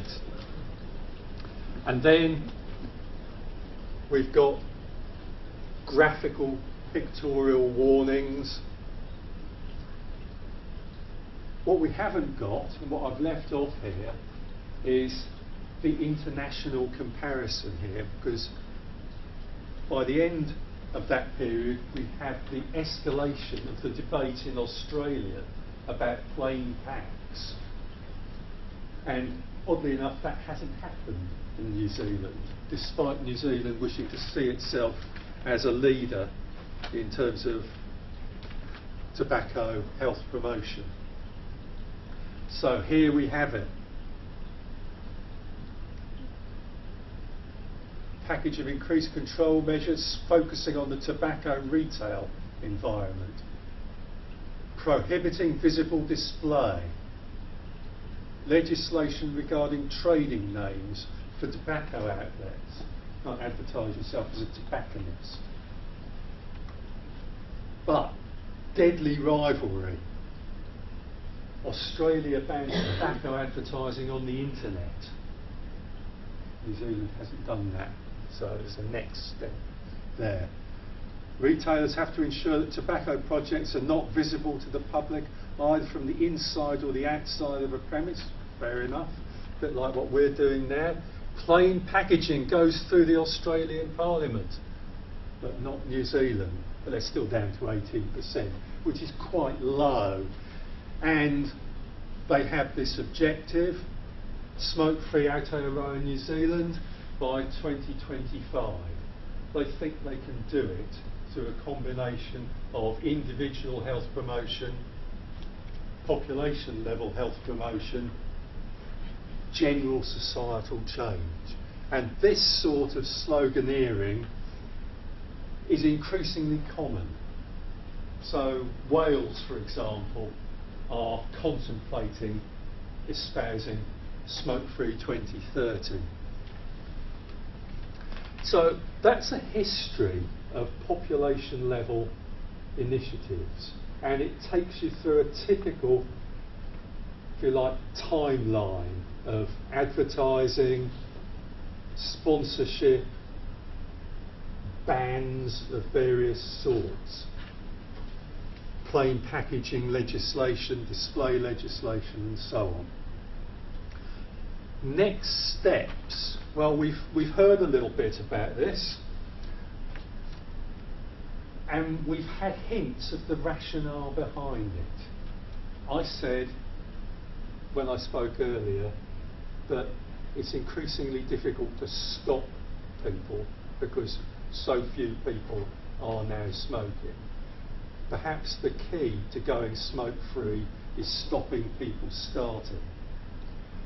So, although it's entirely correct to say that there's actually not much in the air, it would be the case that the modelling, the societal modelling of seeing people smoking around kids' playgrounds might be a basis for trying out legislation to stop smoking around children's playgrounds. So thanks for keeping our park smoke-free. Again, that's happening in Wales now, and it's certainly happening in New Zealand increasingly with the legislative base. The big one which we see at the moment is the debate around smoking in cars with children in them. Equally, I guess something which I haven't put on there is whether or not any or all of what I've talked about should apply to e-cigarettes. So I'll leave that one out there for us to talk about later on. So what happens then? Looking internationally, and this is European countries with above average scores on 6 tobacco control measures, a lot of it is about health warning labels. That's probably the major population intervention. Advertising bans, but also individual health promotion, treatment opportunities, as we've heard earlier, price. It's probably the major thing you can do, is whack the price up, but it does carry with it consequences, as we've heard. Smoke-free public places, and what we might change in that phrase from smoke-free public places to simply smoke-free places. The legislation went from enclosed public spaces to cars, to children's playgrounds. It includes unenclosed public spaces like football stadia. It clearly includes, and very early on included, workplaces. So that's an interesting and opportunistic phrase for further development. Can I just ask, do they consider cannabis use or smoking other illicit drugs in thinking of smoking bans in general? Not really, no. Okay. And it's an interesting one as well, because certainly in the Western European context, most tobacco smoking, most cannabis smoking is also tobacco smoking. So I'll leave it here and hand on to Simon. This summarises really the state of play. We've got adverts, we've got labelling, we've got environments, both indoor and outdoor, tax and price interventions, and advice. And just to briefly mention this one here, self. Simon Chapman is probably one of the leading writers on smoking and health promotion, based at the University of Sydney, recognises that actually most people just stop cold turkey. And this is probably the, I suppose, the sad moment for this module, that we put a lot of effort into stopping people smoking, but most of people will just stop smoking by themselves. Different ways of doing that and encouraging that through advice, through social norms, and making it clear that actually the social norm is non-smoking. And increasingly a lot of the programmes which focus on children are focused not on the act of smoking, but on the tobacco industry, and trying to portray smoking as being a victim of, I'm a 70s boy, so it's victim of capitalism and those sorts of things. So seeing smoking as being influenced and coerced by Big Brother, the tobacco industry, would be ways of trying to influence self and make sure that most people do eventually quit, which the statistics show they tend to do by the time they're 30 anyway. There you go. We're going to carry on this part, kind of looking at some of the evidence behind some of these things, and then we'll do a bit of group work thinking about politicians and experts and how we can think about that. And then it's great we've got M. Rahman from Health Education England, Wessex, who will talk about a population approach to individual behaviour change. I think it's quite interesting how we actually bring in individual behaviour change. Despite what Graham said, that most people click on their own, some people might need a nudge, and that's what, I guess that's what it's about. And so we'll talk about that. And then finally we'll have a very short input, which I'll give on kind of some of the individual therapies people can have. So you've had the whole range from kind of national right round to individual. I'm going to need the IT man. And this is here. It's all in here.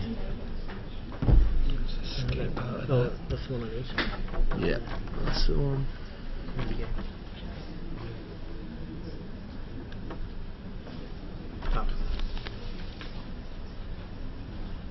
So if you look in the tobacco paper from the government. It says this is what we should do. We've talked an awful lot about all of these things. I think it says these are 6 mechanisms that we need to kind of have a comprehensive approach to tobacco control. So, and NICE gives some possible actions. So if you look up the NICE guidance to help people to quit and to reduce smoking prevalence in the community, this is what it says. So we need to make our organisations exemplar in smoke-free. And so actually that's part of the reason the NHS really had to step up. And I was presenting a paper for one of the NHS organisations that said, isn't it shocking that railway stations are smoke-free, yet hospitals still aren't smoke-free? So you couldn't smoke at a railway station, but you could smoke in a hospital. So there's something about that. We need to ensure all frontline staff are trained, and that's what Em will be talking about particularly. We need to commission and plan tobacco control work locally, regionally and nationally. We do need to involve communities. So actually it's those people, and as you heard from Thornhill last week, if we engage with the communities, they take it on for themselves, we'll have much more success. We also need to monitor and evaluate, which is what Graham's shown through those timelines, and never involve the tobacco companies in anti-tobacco. It's a temptation. They have money, they do give money for these things. It's very tempting, and a lot of the work that used to be funded around youth prevention was funded by the tobacco industry secretly so they could feel good. So it's kind of really moving away from that, and that's the tobacco charter. So advertising, just very quickly, I think we've touched on it throughout the afternoon. It's any form of commercial communication and any form of activity of tobacco sponsorship. And when I was growing up, these are common images, and I just didn't think anything of it, and now you just don't see it in any kind of sporting event. Interestingly, you might see a lot of gambling advertised in the snooker halls now, and is that something else that we need to think about as a health issue? But, so does it work? So there is a causal relationship between advertising and promotional efforts of the tobacco company in initiation and progression of young people. And so what the last bullet point shows that countries that banned tobacco advertising did see a fall in smoking. So that's really positive. So actually it does make a difference. Whatever the tobacco companies say, it makes a difference. People give up and people don't start. We've also talked a little bit about plain packaging, and you know, another grim image, and this is what they could look like in this country, and it's about standard tobacco packs. And in that kind of longer paragraph, it really shows that so plain packages or standardised packages are perceived to be in lower quality, less satisfying, and although some of the statistics aren't so significant, people are more likely to think about quitting. And plain packet smokers are more likely to support the policy than brand new pack smokers. So it's really interesting that there's evidence that this will work. Now, we've seen it kind of going in and out of Parliament, and again, that's about the political input to that and what's happened. And it was interesting, one of the arguments that I heard the then Public Health Minister saying, you've used the wrong word. This isn't plain packaging, talk about standardised packaging. That's much more palatable to politicians. Okay, so let's change our language. But actually, it doesn't really matter what we call them. And that image just puts me off anyway. Graham mentioned in New Zealand that they've got the behind the counter advertising gone. That's now come into this country in supermarkets, and it's coming in smaller venues. If you notice the displays, they're much more attractive now than they used to be 5 years ago. So they became very smart at making the display behind the counter really attractive. And that's not a great example of an attractive one, but they've kind of really smartened up the way they look. So to take that away is another way of removing the tobacco advertising. And it's about out of sight, out of mind, and they don't want to market to youths. So underage sales in this country, we had the Criminal Justice Act of 2008 to make it illegal to sell to under 18. So that was raised from 16 to 18 to go along with alcohol, solvents and knives. So the evidence from the Royal College of Physicians, it's unlikely to make a difference in rates, but it may delay starting. So if you can delay someone starting smoking, that's really positive. So what we're always trying to do is delay smoking. So again, we have that in this country. and there's schemes around the country to do test purchases. So we try this out. Does it work? Are people selling it? If they don't meet that standard, there is can be a prosecution, and people can lose their licences to sell things. We've talked about smoke-free public places quite a lot, and so I won't go into that, but that came in this country in July 2007 after a lot of work around smoke-free venues. I did the work locally around smoke-free pubs, and there was one in the New Forest, hopefully not flooded now, but you know, that was one of the first places that did it. And we had, I think the King's Cross fire is quite important to remember, because in this country there was a fire in a London Underground tube station that killed a horrendous number of people, and they kind of went down that it was leaf litter that had caught fire and rubbish, and probably caused by a cigarette butt. And this was one of the first places where smoking was banned.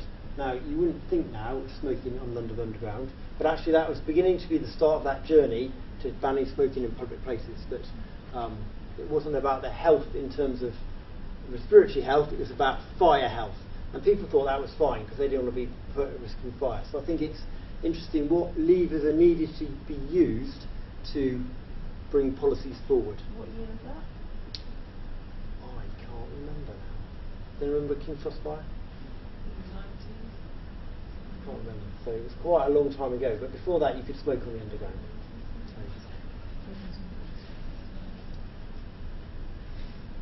So I think in your statistics lecture you've probably done some things on meta-analysis, although it's quite interesting to look at some of the research on community smoking bans on myocardial infarctions, because actually people are saying, does it work?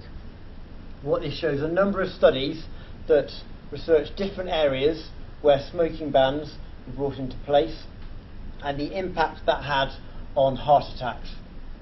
And what we see, the Scotland one, which I could have found some specific studies, shows that there was difference. So if this is a line, there was no difference between before or after the ban. So you see that the studies on this side are all showing that there has been an impact, and the studies on this side are showing there's been no impact. So when you do special calculations, which I can't do, we can combine it all together, use the weight of the study, so how big it is, how well conducted it was. Overall, if you ban smoking in public places, you find that actually you reduce heart attacks. And in Scotland, they saw a dramatic drop after 6 weeks, but the heart attack rate went right down. And so it was really helpful when we're looking at the English situation, because that followed Scotland. That's really helpful. So if you need evidence about does a smoking ban work, it does reduce heart attacks. It's a fairly instant measure. So the health service benefits fairly immediately in terms of if you're thinking about costs.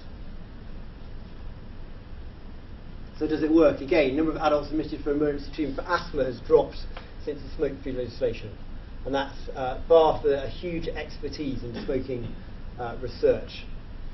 So I think, you know, again, there's evidence there that smoking bans in the community do work. And Graham's touched on this. This is a kind of article around second-hand smoke, and this is where we're going, thinking about some of the issues with smoke. Now, this was about exposure rather than a ban, but actually it's saying 1 in 7 children, Irish children could have adverse respiratory health effects if exposed to in cars. So then if you ban it, that's what they're trying to do. So it's about protecting children. It's about the rights of the child over the rights of the adult, and that's the argument that it's going down. And again, that's been interesting to go in and out of our Parliament. So it was very favourable at one point, and then it disappeared, and it seems to have come back again. And depends on the political flavour and different things. I've no idea why it came back up the agenda. Little talk about illegal tobacco, because we've all touched on that a little bit. So the thing about illegal tobacco is it makes it easier for children to start smoking, and because it's cheaper. So it's about funding crime, and it's about funding organised crime. And a big piece of work was done in Portsmouth. It's not trying to prosecute individuals who are smoking illegal tobacco. It's about the kind of front for organised crime and the longer term impact. And the work we did in Portsmouth, 20% of smokers admitted buying illegal tobacco. And we had a huge campaign for many, many months, and people pledged to shop people in, and it was very successful, actually, more successful than anyone imagined. So if that goes alongside some of the price stuff that Manos has talked about, you've got a double-pronged attack, because otherwise you've got a problem that people start just illegally trading it. And again, this is about what Graham's talked about in New Zealand. Could the UK be a non-smoking nation? And the paper here, which I will just circulate at the end, which Paul found, is about some of those discussions about can we be a smoke-free nation by 2025. It's worth thinking about. It's kind of, if you thought 10 years ago that would never be possible, but we could be, again, somewhere where smoking is not the norm. So, in groups, what I think is worth thinking about, we've had a lot of input from different people talking about some of the legislation, talking about some of the effects, and talking about the people making the policies. Obviously, the evidence is quite strong for what we can do, but we have the politicians in charge who make the decisions. And locally, if you're working in the UK, that's particularly relevant, with public health responsibilities sitting in local government. So we have the local politicians making the decisions. So maybe for the next 15-20 minutes in groups, think about what do you think the advantages and disadvantages of giving experts the power to decide, or politicians who are voted in by you and I. So how do you see that debate playing out? What do you think the advantages of saying experts can make decision? Who are the experts? Is it health experts? Is it the tobacco industry? What do we think about that? And then how do we think about the authority of experts? Because obviously we've all come from one stance, and you can play lots of, and John's kind of alluded to that in the kind of legal issues. So if, just in 20 minutes, think about experts, who they are, and what the advantage is against non-experts and politicians.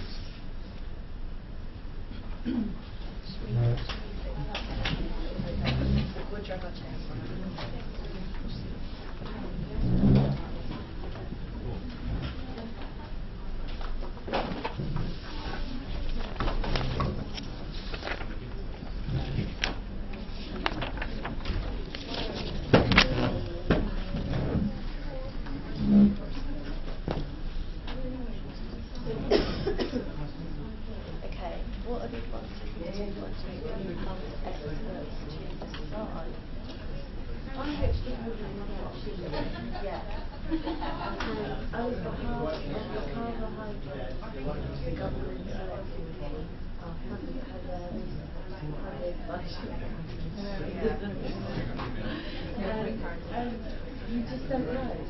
Like, you don't know. And they say stuff like, oh, we declared it, we declared it. But so we say that the experts we need to check are what is their, where's their funding, are they trying to... And although it might be, you know,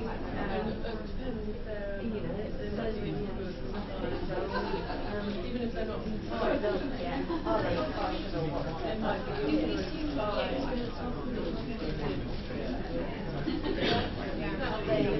And also, not just tobacco, but there is that correlation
Yeah. How are they going to stand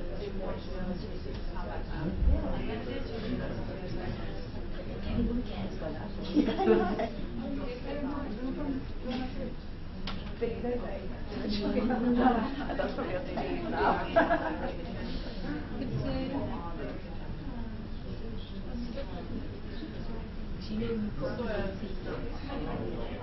Friendly work. Because my friend is a scientist, he's a researcher looking at like they fund researching cancer. That's really I couldn't work. There's also the other side of that, though, is that if they do that, then they can also work out how they can have manufactured cigarettes that work for cancer. Yeah, And it's yeah, all that's about exactly what they want. It is really controversial to work for them or not. It's like with just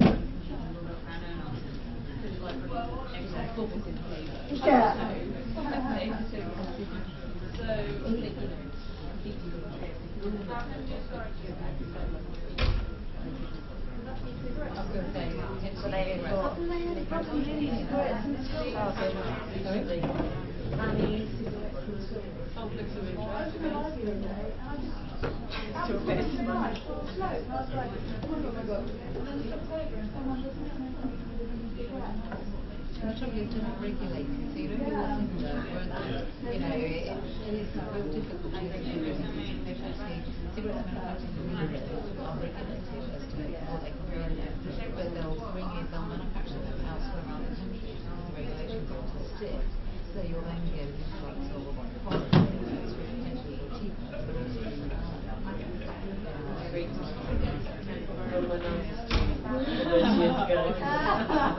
there are definitely some kind of artificial cigarettes that do still contain nicotine. I don't know what they they are. would be cigarettes.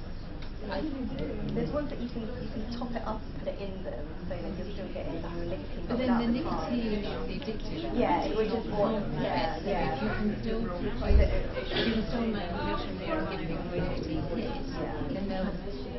Yeah, I think on the radio they're saying that the children are given kind of getting alcohol flavored stuff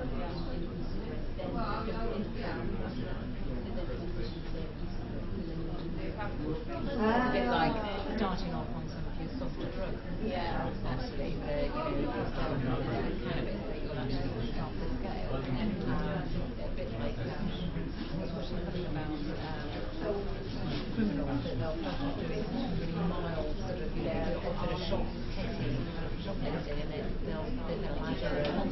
Yeah, the ladder that you find out actually not. You know, same sort of thing, isn't it? Yeah. So what are the disadvantages and advantages?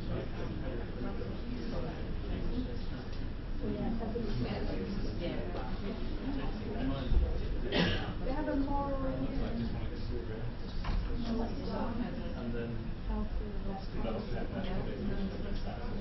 So that could make sense, but on the other hand,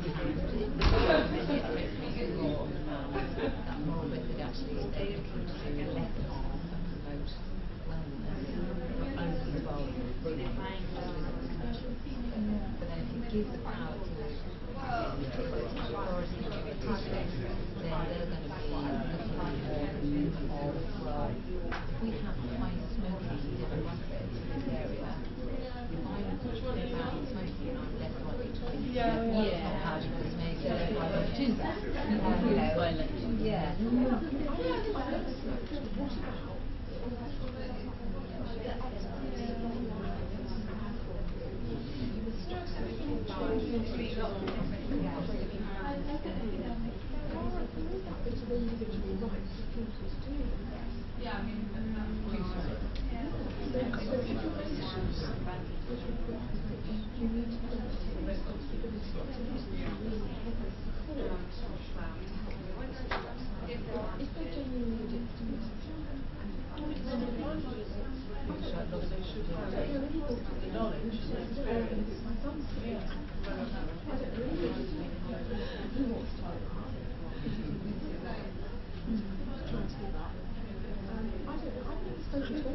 they have to in the pandemic might not be But then that's social media actually, I'd rather not be doing it, I'd rather quit, because it's wrong to say anything else, and yet you will still get those people that say, actually, I enjoy myself, I'm going to try that. That's why you have Some of the older generation that have been not defensive, because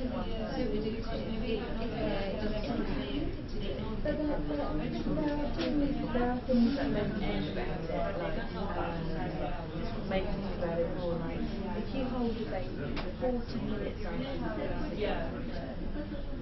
it's like their wee and their naps. So the to your skin.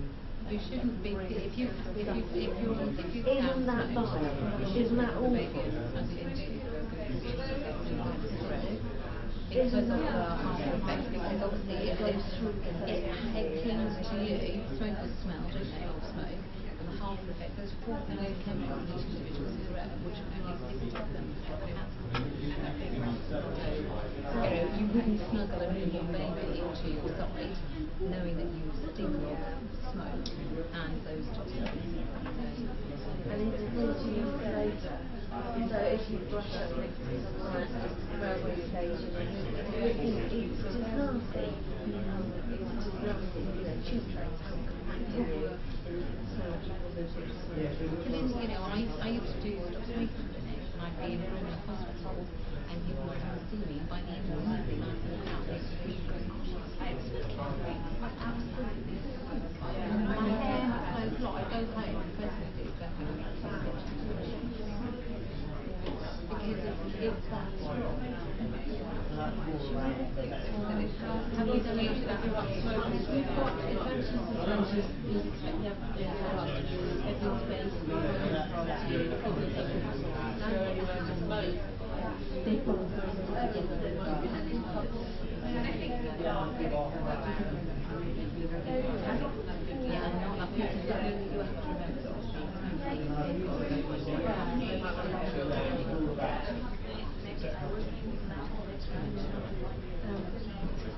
Not even. Kerry, you can shut up. If it's led by politicians and the disadvantages are and the culture they ban smoking in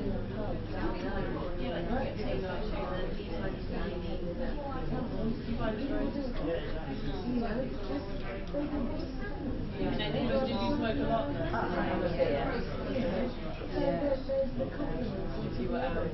Well, lately,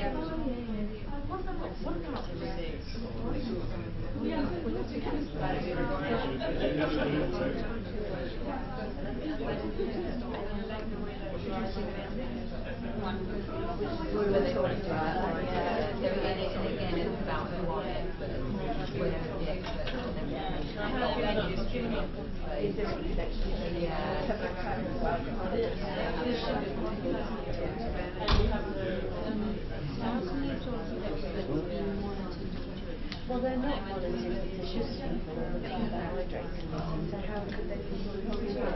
They just go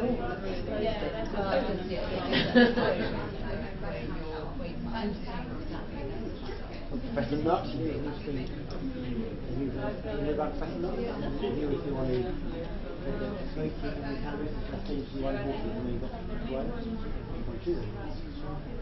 Should we come back together so we can kind of finish off the afternoon and hopefully you can get away a bit earlier and it stopped raining. I'm very grateful for no one called for floods. So only just stopped raining so I don't get caught in the night. Are you on call? Yeah, for floods.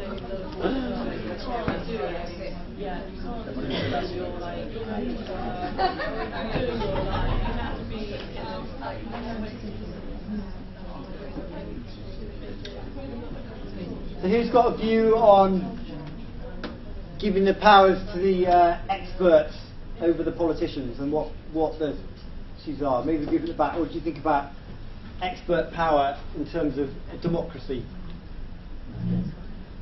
Any thoughts on how? We didn't get that far. Okay. Any thoughts about the kind of conflict between experts and politicians?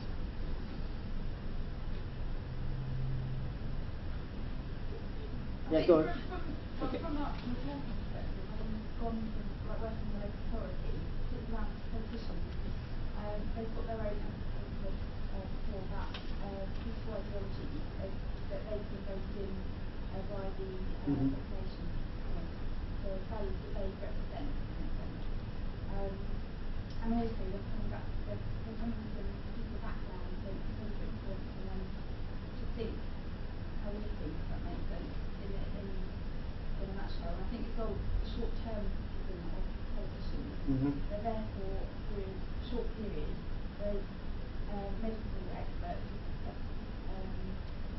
professional researchers, academics, it's their life work. They're doing it every day. They've got evidence base for which they can then put their case forward. So I think that's, well, from a personal perspective, the longevity of politicians is an area Do you want Alison? Yeah, we discussed that the advantages would be they would work to an evidence base, health would be a priority, and they'd have more of a moral stance, and that was more of an opinion. And the disadvantages are that they probably wouldn't have a consideration economically, because the tax and all of that.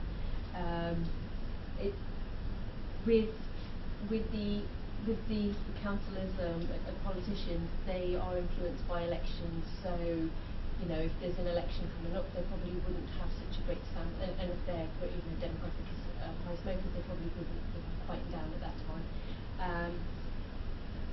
With the disadvantage of not having an expert, is that we learned today about the legal side of things, perhaps. Well, I probably wouldn't consider it as much as that I've learned today, and it might complement another industry. So, for example, this smoking ban in pubs and things has encouraged people to stay in and maybe drink more. Kind of a disadvantage. Anything else on the expert? Because it could become a dictatorship and just then it's easy to get all these rules through because you have a dictator.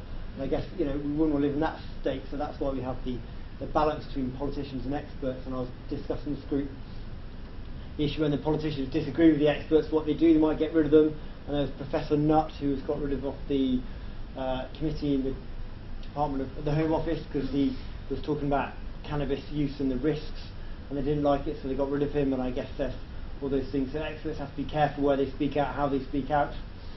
But are we as experts always as altruistic as you suggest? We've had two people very honourable academics promoting their own work, but that's great, actually. But actually, there's something in there, slightly cheekily. But we're not all about we're not also altruistic all the time. But, I'll hand over to Em now, who's going to talk about a population-based individual health promotion initiative called MEC, and I'm hoping. Does that work? Yeah. Brilliant. There, sorry, is that a book? No. Okay, good afternoon everyone. As Simon said, I'm Em Rahman. I'm the Head of Public Health Workforce Development at the Wessex School of Public Health. My voice does tend to go down as I continue talking, so if it does, just let me know and I'll speak up. My remit within the Wessex School of Public Health is to support the training and education and the development of the public health workforce and the wider public health workforce. So today I'm really going to talk to you about a specific initiative that we're piloting within Wessex at the moment. Just to let you know, Wessex region is Hampshire, Isle of Wight and Dorset. So I'm going to talk to you a little bit about what MEC is, what our approach within Wessex is, and where we are with it in terms of implementation and some of the opportunities and challenges, particularly around trying to implement individual behaviour change within at a population level, as Simon said.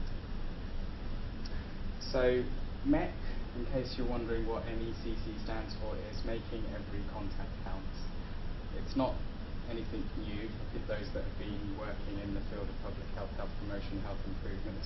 The concept of MEC has been around, and the principle of MEC has been around a while. But this is just a new name for it.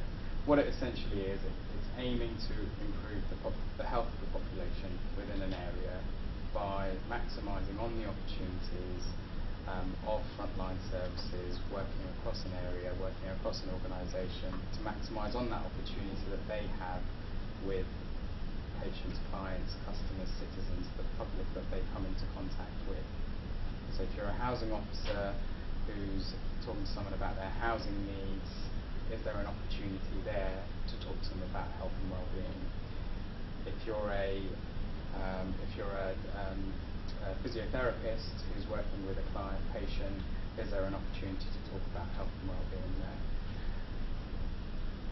The idea is that it's about with MEC, because it's drawing on behaviour change techniques and principles and communication principles, it's about contributing to that long-term behaviour change, but not within its own, on its own. And I think that's really important to highlight, that I've put in brackets there, when we talk about long-term behaviour change, there are different stages, I think, within a behaviour change pathway. So you have brief advice, brief intervention, and then specialist behaviour change.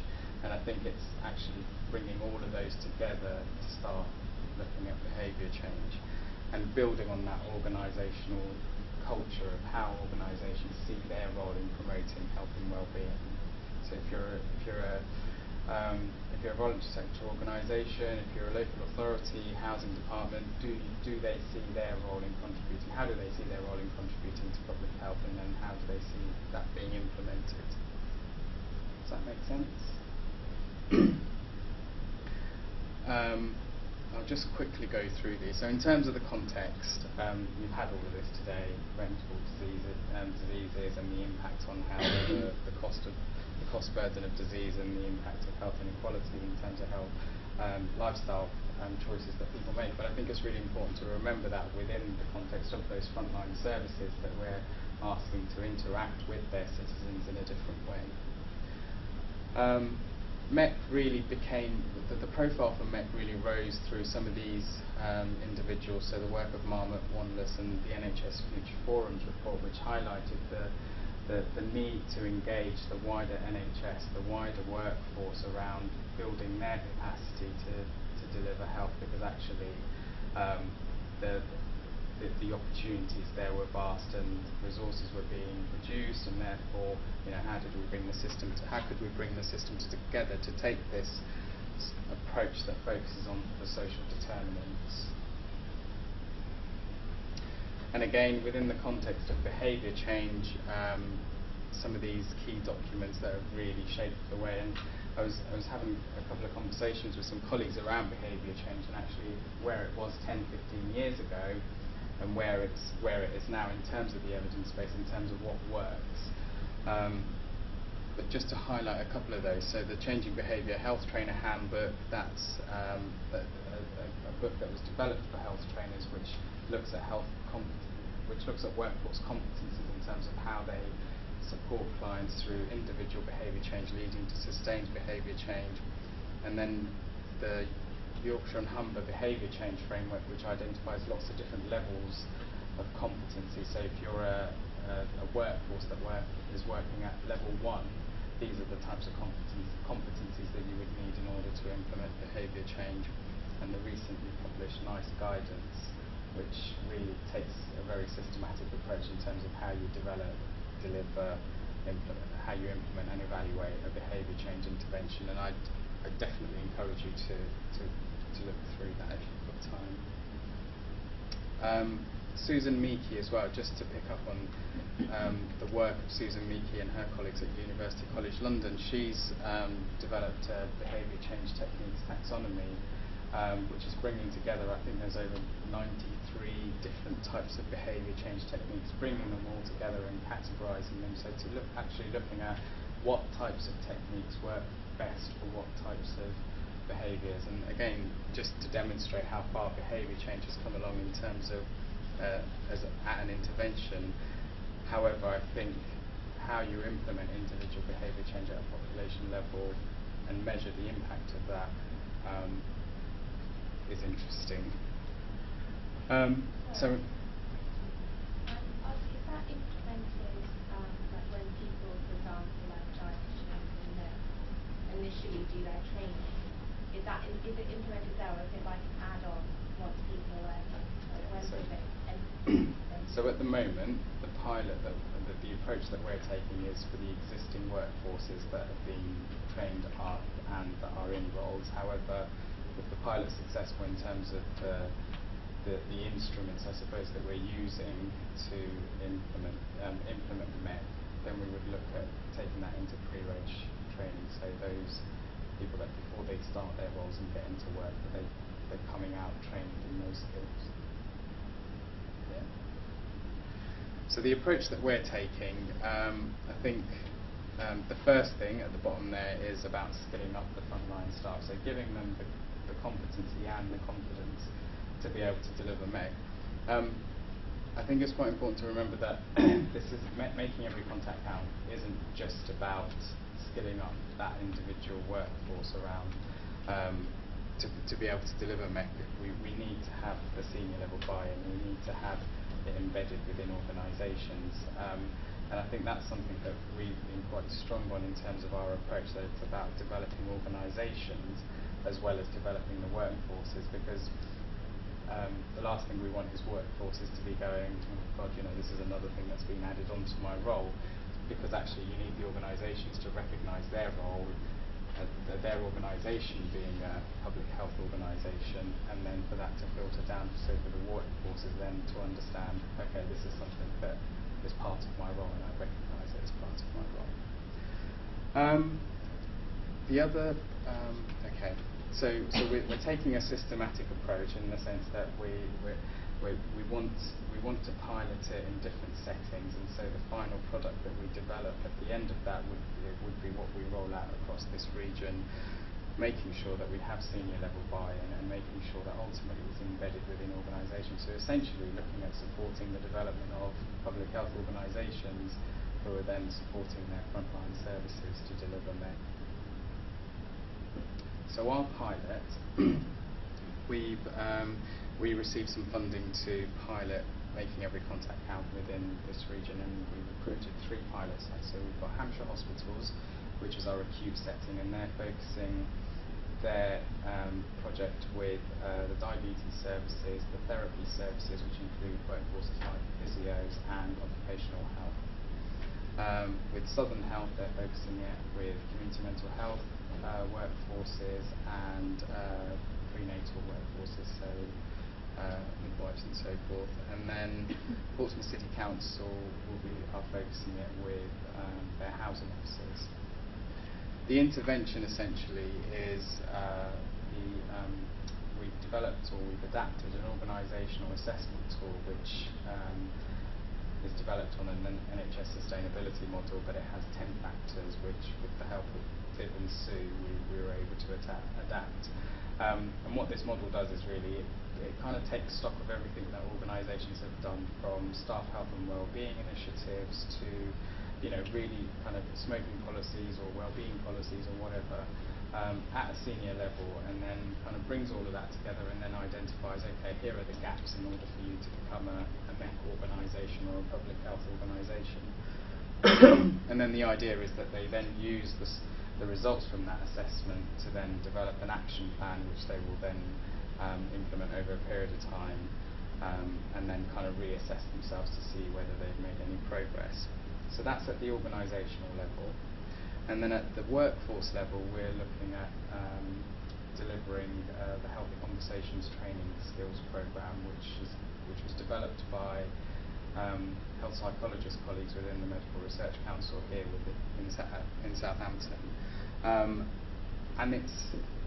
I think anyone who's seen this training or anyone who's been on this training, they'll kind of come away going, actually, it's a very simple training programme. It's not kind of you know, it's nothing big, but it's about giving people the skills and the confidence to be able to have that interaction in a different way. So we piloted healthy conversations with some practice nurses, and practice nurses started at the start going, I've been doing this job for 20 years, I know behaviour change, I haven't got time to be able to be asking these open discovery questions every 10 minutes, and I need to do this, this and this. After the training, the trainers, the health psychologists went and observed them in their own area of practice, and what they were saying was, actually, this has made my job so much easier.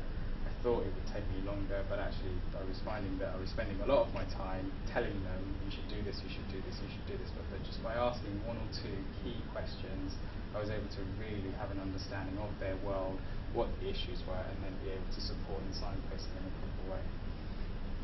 So we're getting all of our pilot sites to deliver this training within their workforces, adapting it to suit their organisational constraints in terms of time and those kind of things. But essentially it's about, the training is developed on three competencies: understanding the client or the individual's world, asking open discovery questions, and asking very quick goal-setting questions. So those are the three competencies that the skills will provide. In terms of evaluation, as I mentioned, the organisational assessment that we carry out, there will be a pre and post, so we'll be able to make, well, not me, Sue at the back over there will be able to make those comparisons in terms of whether an organisation has progressed at an organisational level. We'll be able to measure the changes in practice of staff, so those who had the training, what the baseline was, and what the changes within their own kind of practice, and has it given them more confidence to be able to ask those questions. And I think that's with healthy conversations, because it's about focusing on understanding the individual, so you're completely disassociating it from yourself and you're just focusing on the patient, which, you know, the classic scenario is an overweight practitioner is talking to an overweight patient about being overweight, and you know, and so how does that overweight practitioner develop that confidence to be able to speak to them without them making it personal? So the training would be able to teaches them to just focus on that, the patient's world, or the individual's world, rather than kind of personalising it. So we'll be able to, the evaluation will be measuring the changes in practice of the workforce in terms of delivering, making every contact counts. For some of our pilot organisations, they're very keen on looking at the impact on public health, the impact on the public, so the individuals that receive MEC interventions.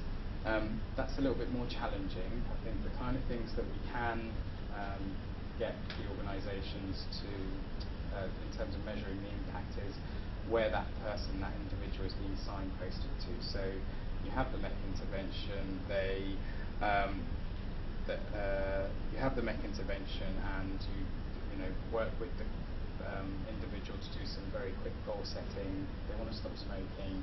You can then signpost them to that service, and then the organisation or the pilot sites can then contact the smoking services and find out, you know, how many referrals did you have from the housing service? So to be able to measure some impact, but I think within the scope of this pilot project, we're focusing very much on organisational development and workforce development. But some of our sites are able to pick up some signposting data for us to be able to demonstrate some impact. I think one of the things we recognised quite early on with the Making Every Contact Count steering group was that, you know, if we wanted to really look at the impact of MEC on the public, then it's probably a much larger research program, evaluation program. As part of the evaluation, there'll also be some process evaluation, which will inform our how-to guide when we roll it out across Wessex. So the opportunities for Making Every Contact Count really is that MEC has been something that's been identified within Public Health England, or public health documentation policy strategies, as it has within the NHS and within Health Education England. Health Education England is responsible for the training and education of the NHS healthcare and public health workforces across the country. So, you know, it's got the potential to be able to contribute to all of those outcomes framework, and looking at expanding the public health workforce in terms of behaviour change.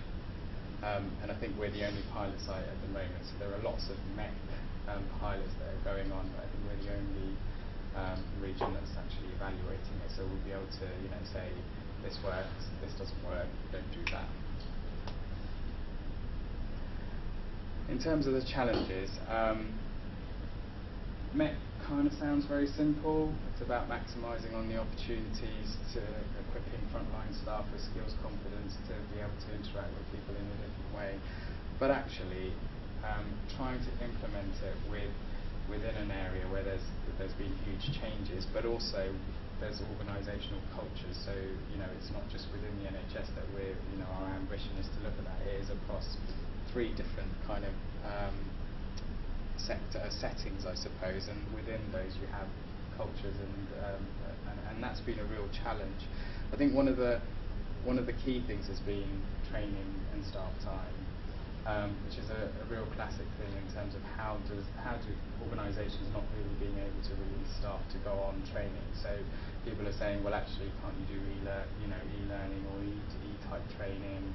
And we're saying, well, actually, if we're trying to, the evidence that we have, we're saying, well, actually, if we're expecting our frontline services to interact with people in a different way, then really the training does need to have an element of face-to-face training. But I think there are still challenges with releasing staff, and we've kind of worked with them. But I think one of the key things that has helped has been that senior level buy-in. So going back to the senior leadership teams and saying, look, these are some of the blockers, barriers, how can we overcome those, and then them kind of, facilitating that for us. I've put organisational or service level buy-in, just because it was a conversation, again, that we had. So if you have, say for example, the local authority setting, not all of the departments will be MECing people, just because they're not frontline services. So should something like MEC be implemented at an organisational level, or should it be below the organisational level, more at service levels or directorate levels? And I think at the moment we don't really know yet, but I think following the pilot we might be able to have some answers for that. I think the biggest challenge for us has been, though, is measuring the impact of MEC on the public, because people get quite confused with MEC, and I myself have been confused with MEC, where you start talking about MEC and before you know it you're saying, actually, all of this whole workforce, the frontline services, they're all going to be behaviour change specialists, and they're going to be able to have one-to-one sessions with people and change their behaviour, and we'll be able to monitor that. When actually, and I've been down that route and go, well, hang on, this is just one level of behaviour change. And I think this model here, this pathway almost that the Midlands and East MEC programme developed, I think really shows where MEC happens at that population level. So stage 1 is really where MEC happens. So Marmot talked about taking a social determinants approach. So if we've got frontline services, housing services, social care, all of those areas that contribute to that are part of that kind of wider social circle in terms of where the person in that population sits, we should be targeting those individuals and those workforces and those organisations to be equipping them to implement MEC. As you move down that pathway, you then have stage 2 and stage 3, which is where it's more that kind of brief intervention. So the stage 1 I would see is where it's the brief advice and signposting. Stage 2 and stage 3 is where you've got your brief interventions kicking in, so things like alcohol intervention teams who are supporting, but it's much more topic focused. And then you have stage 4, which is that more intensive one-to-one, smarter goal setting, where you see them over a period of time, and they would be services like your smoking services, your health trainer services, your weight management services. But the idea is that actually, if we're, and this kind of upside down pyramid again reflects the resource requirements. So if we're investing a lot in terms of having this system change of equipping everyone who has those opportunities with the public with MEC, then actually as they progress down that pathway there's going to be less need at the bottom in terms of those, because a lot of people, particularly our experiences of working with health trainers, there are a lot of individuals who just need that information and a little bit of nudge to get them on their way, whereas others need that intensive support. That's it. Thank you. I think it demonstrates a way of influencing behaviour change at a kind of organisational level, which I think is really helpful. We've got a couple more questions. Okay. If not, I'm going to move right down to individual behaviour, which is another technique for doing tobacco control. I'll carry on quickly so we can get out and drive that. So just to finally finish off the kind of story of tobacco control, what we need to think about is smoking cessation advice. So we've gone through all the kind of measures. We've got advertising, we've got legal measures, economic measures. Actually, some people need help to give up, which is what Em's been talking about. We know that they're very cost effective. They're a very cost effective healthcare intervention. So with self-help materials, about 1% of people stop. And then if you go down to telephone counselling, about 2% of smokers stop. And then if you come further down, we can see that brief opportunities to get advice, so that's what Em's talking about, give some advice, people stop. And then if you come down a little bit further, if you get some pharmacological therapies such as NRT or bupropion or Zyban as it's called, you get more people to stop. So the last little bits to think about is what medication can be used. And sometimes in the health promotion world, we're not very keen on doing the kind of medical side of it, but actually it does have an impact and it does help. And I think we've seen, certainly in the last kind of 10 years or so, more drugs for helping people stop smoking coming online, and we see some other drugs coming out to help people give up alcohol, and there's been different drugs, some withdrawn now for weight loss. So actually, what can we do in terms of the medical intervention on a one-to-one basis? So NRT basically works nicotine replacement therapy, because nicotine, as we discussed, is highly addictive. And basically, if you can get people off the addictive bit, they don't miss the other bits, but they're missing the cravings. And you can have all sorts of different methods of NRT. Skin patches, which can be 24 hours or less, depending on your addiction. Gum, inhalators, all sorts. So you can get NRT either from a local service or your GP, or you can buy it over the counter, depending on what you want to do. Most NRT courses are 12 weeks long.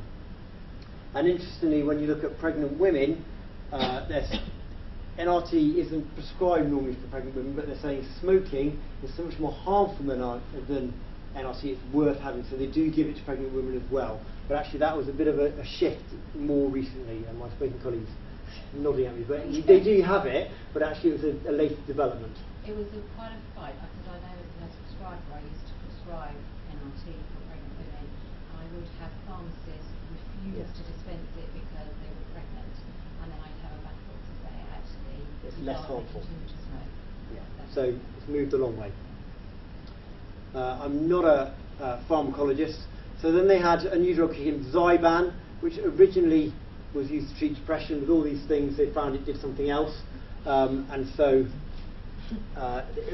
this was about the mechanism into the brain and the addictive nature of smoking, and Zyban seemed to work very well. There's lots of contraindications. So if someone's on medication for mental illness, you couldn't use Zyban. Now, if we know that more people with mental illness smoke, actually what do we do about that? It's more effective. And Champix is, I would say, fairly new medication in the last few years, and it's very effective in helping people quit smoking. So, as it says there, it binds to the receptors that respond to nicotine, so that helps people reduce their cravings. So you've still got to have the motivation to do it, but these drugs are very effective in helping people stop smoking. And as Graham pointed out, lots of people do it on their own, but actually with these drugs they're more successful. Someone's mentioned e-cigarettes before. I thought I'd better just discuss e-cigarettes. So what are they? And I don't know much about them, but the vapouring, so they're not giving out cigarette smoke. So in that sense they're less harmful than tobacco. They're not a medicine, so they can't be prescribed as a way of giving up. However, some people are using them as a way of giving up, but they're not a medication. So they're becoming increasingly popular, but there's all sorts of challenges now. So can you use them within a smoke-free public place because they're not a cigarette, and lots of challenges going on there. So e-cigarettes are very, very new, and I know there's been lots of debate and legislation about what we're doing about that now. So think about e-cigarettes as another way that people are giving up smoking, but they're not intended for that. So we'll stop there because it's about 1:45. If you've got any questions, Viv, Graham or John are still around, or Em, so just yeah, please do. And I think Viv's given out some information for a talk in next week, is that, or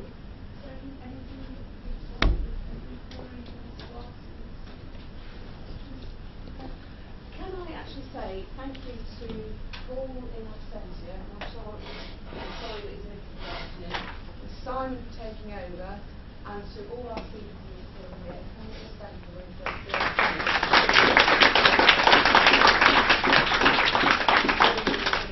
getting a good perspective and lots of things out there. Can I just say a couple of things?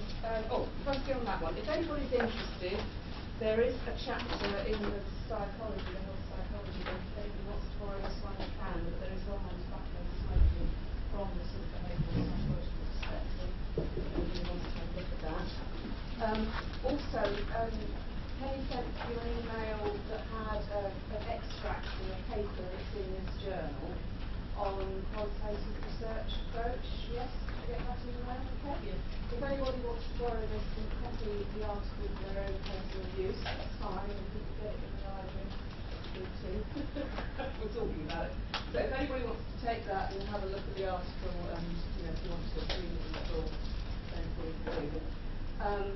Well, that's all on that. And the only other thing is just to remind you all that although it says it in the programme that we're starting at 2:15 next week, and we've got the lunchtime lecture, of course, as Don Nutley came and did his public literacy talk weeks ago, there is no lunchtime lecture, and the session will start at 2:00 as normal. And, sorry, one last thing, preparatory work for next week. We're looking at social media. There's lots of overlap with the behaviour change session we've done and the content we've been looking at today. We also saw a couple of weeks ago some news about Public Health England campaigns in this country. We're just going to start next week's session actually looking at campaigns sort of widely, whatever subject you want to play. But it would be really great to hear from some of the international students some non-UK examples. So actually think about any public health campaigns using the media, television, radio, internet, whatever, from your own countries. I think it would really be valuable to get a different take on it. So could you actually do just some thinking or investigation for next week so that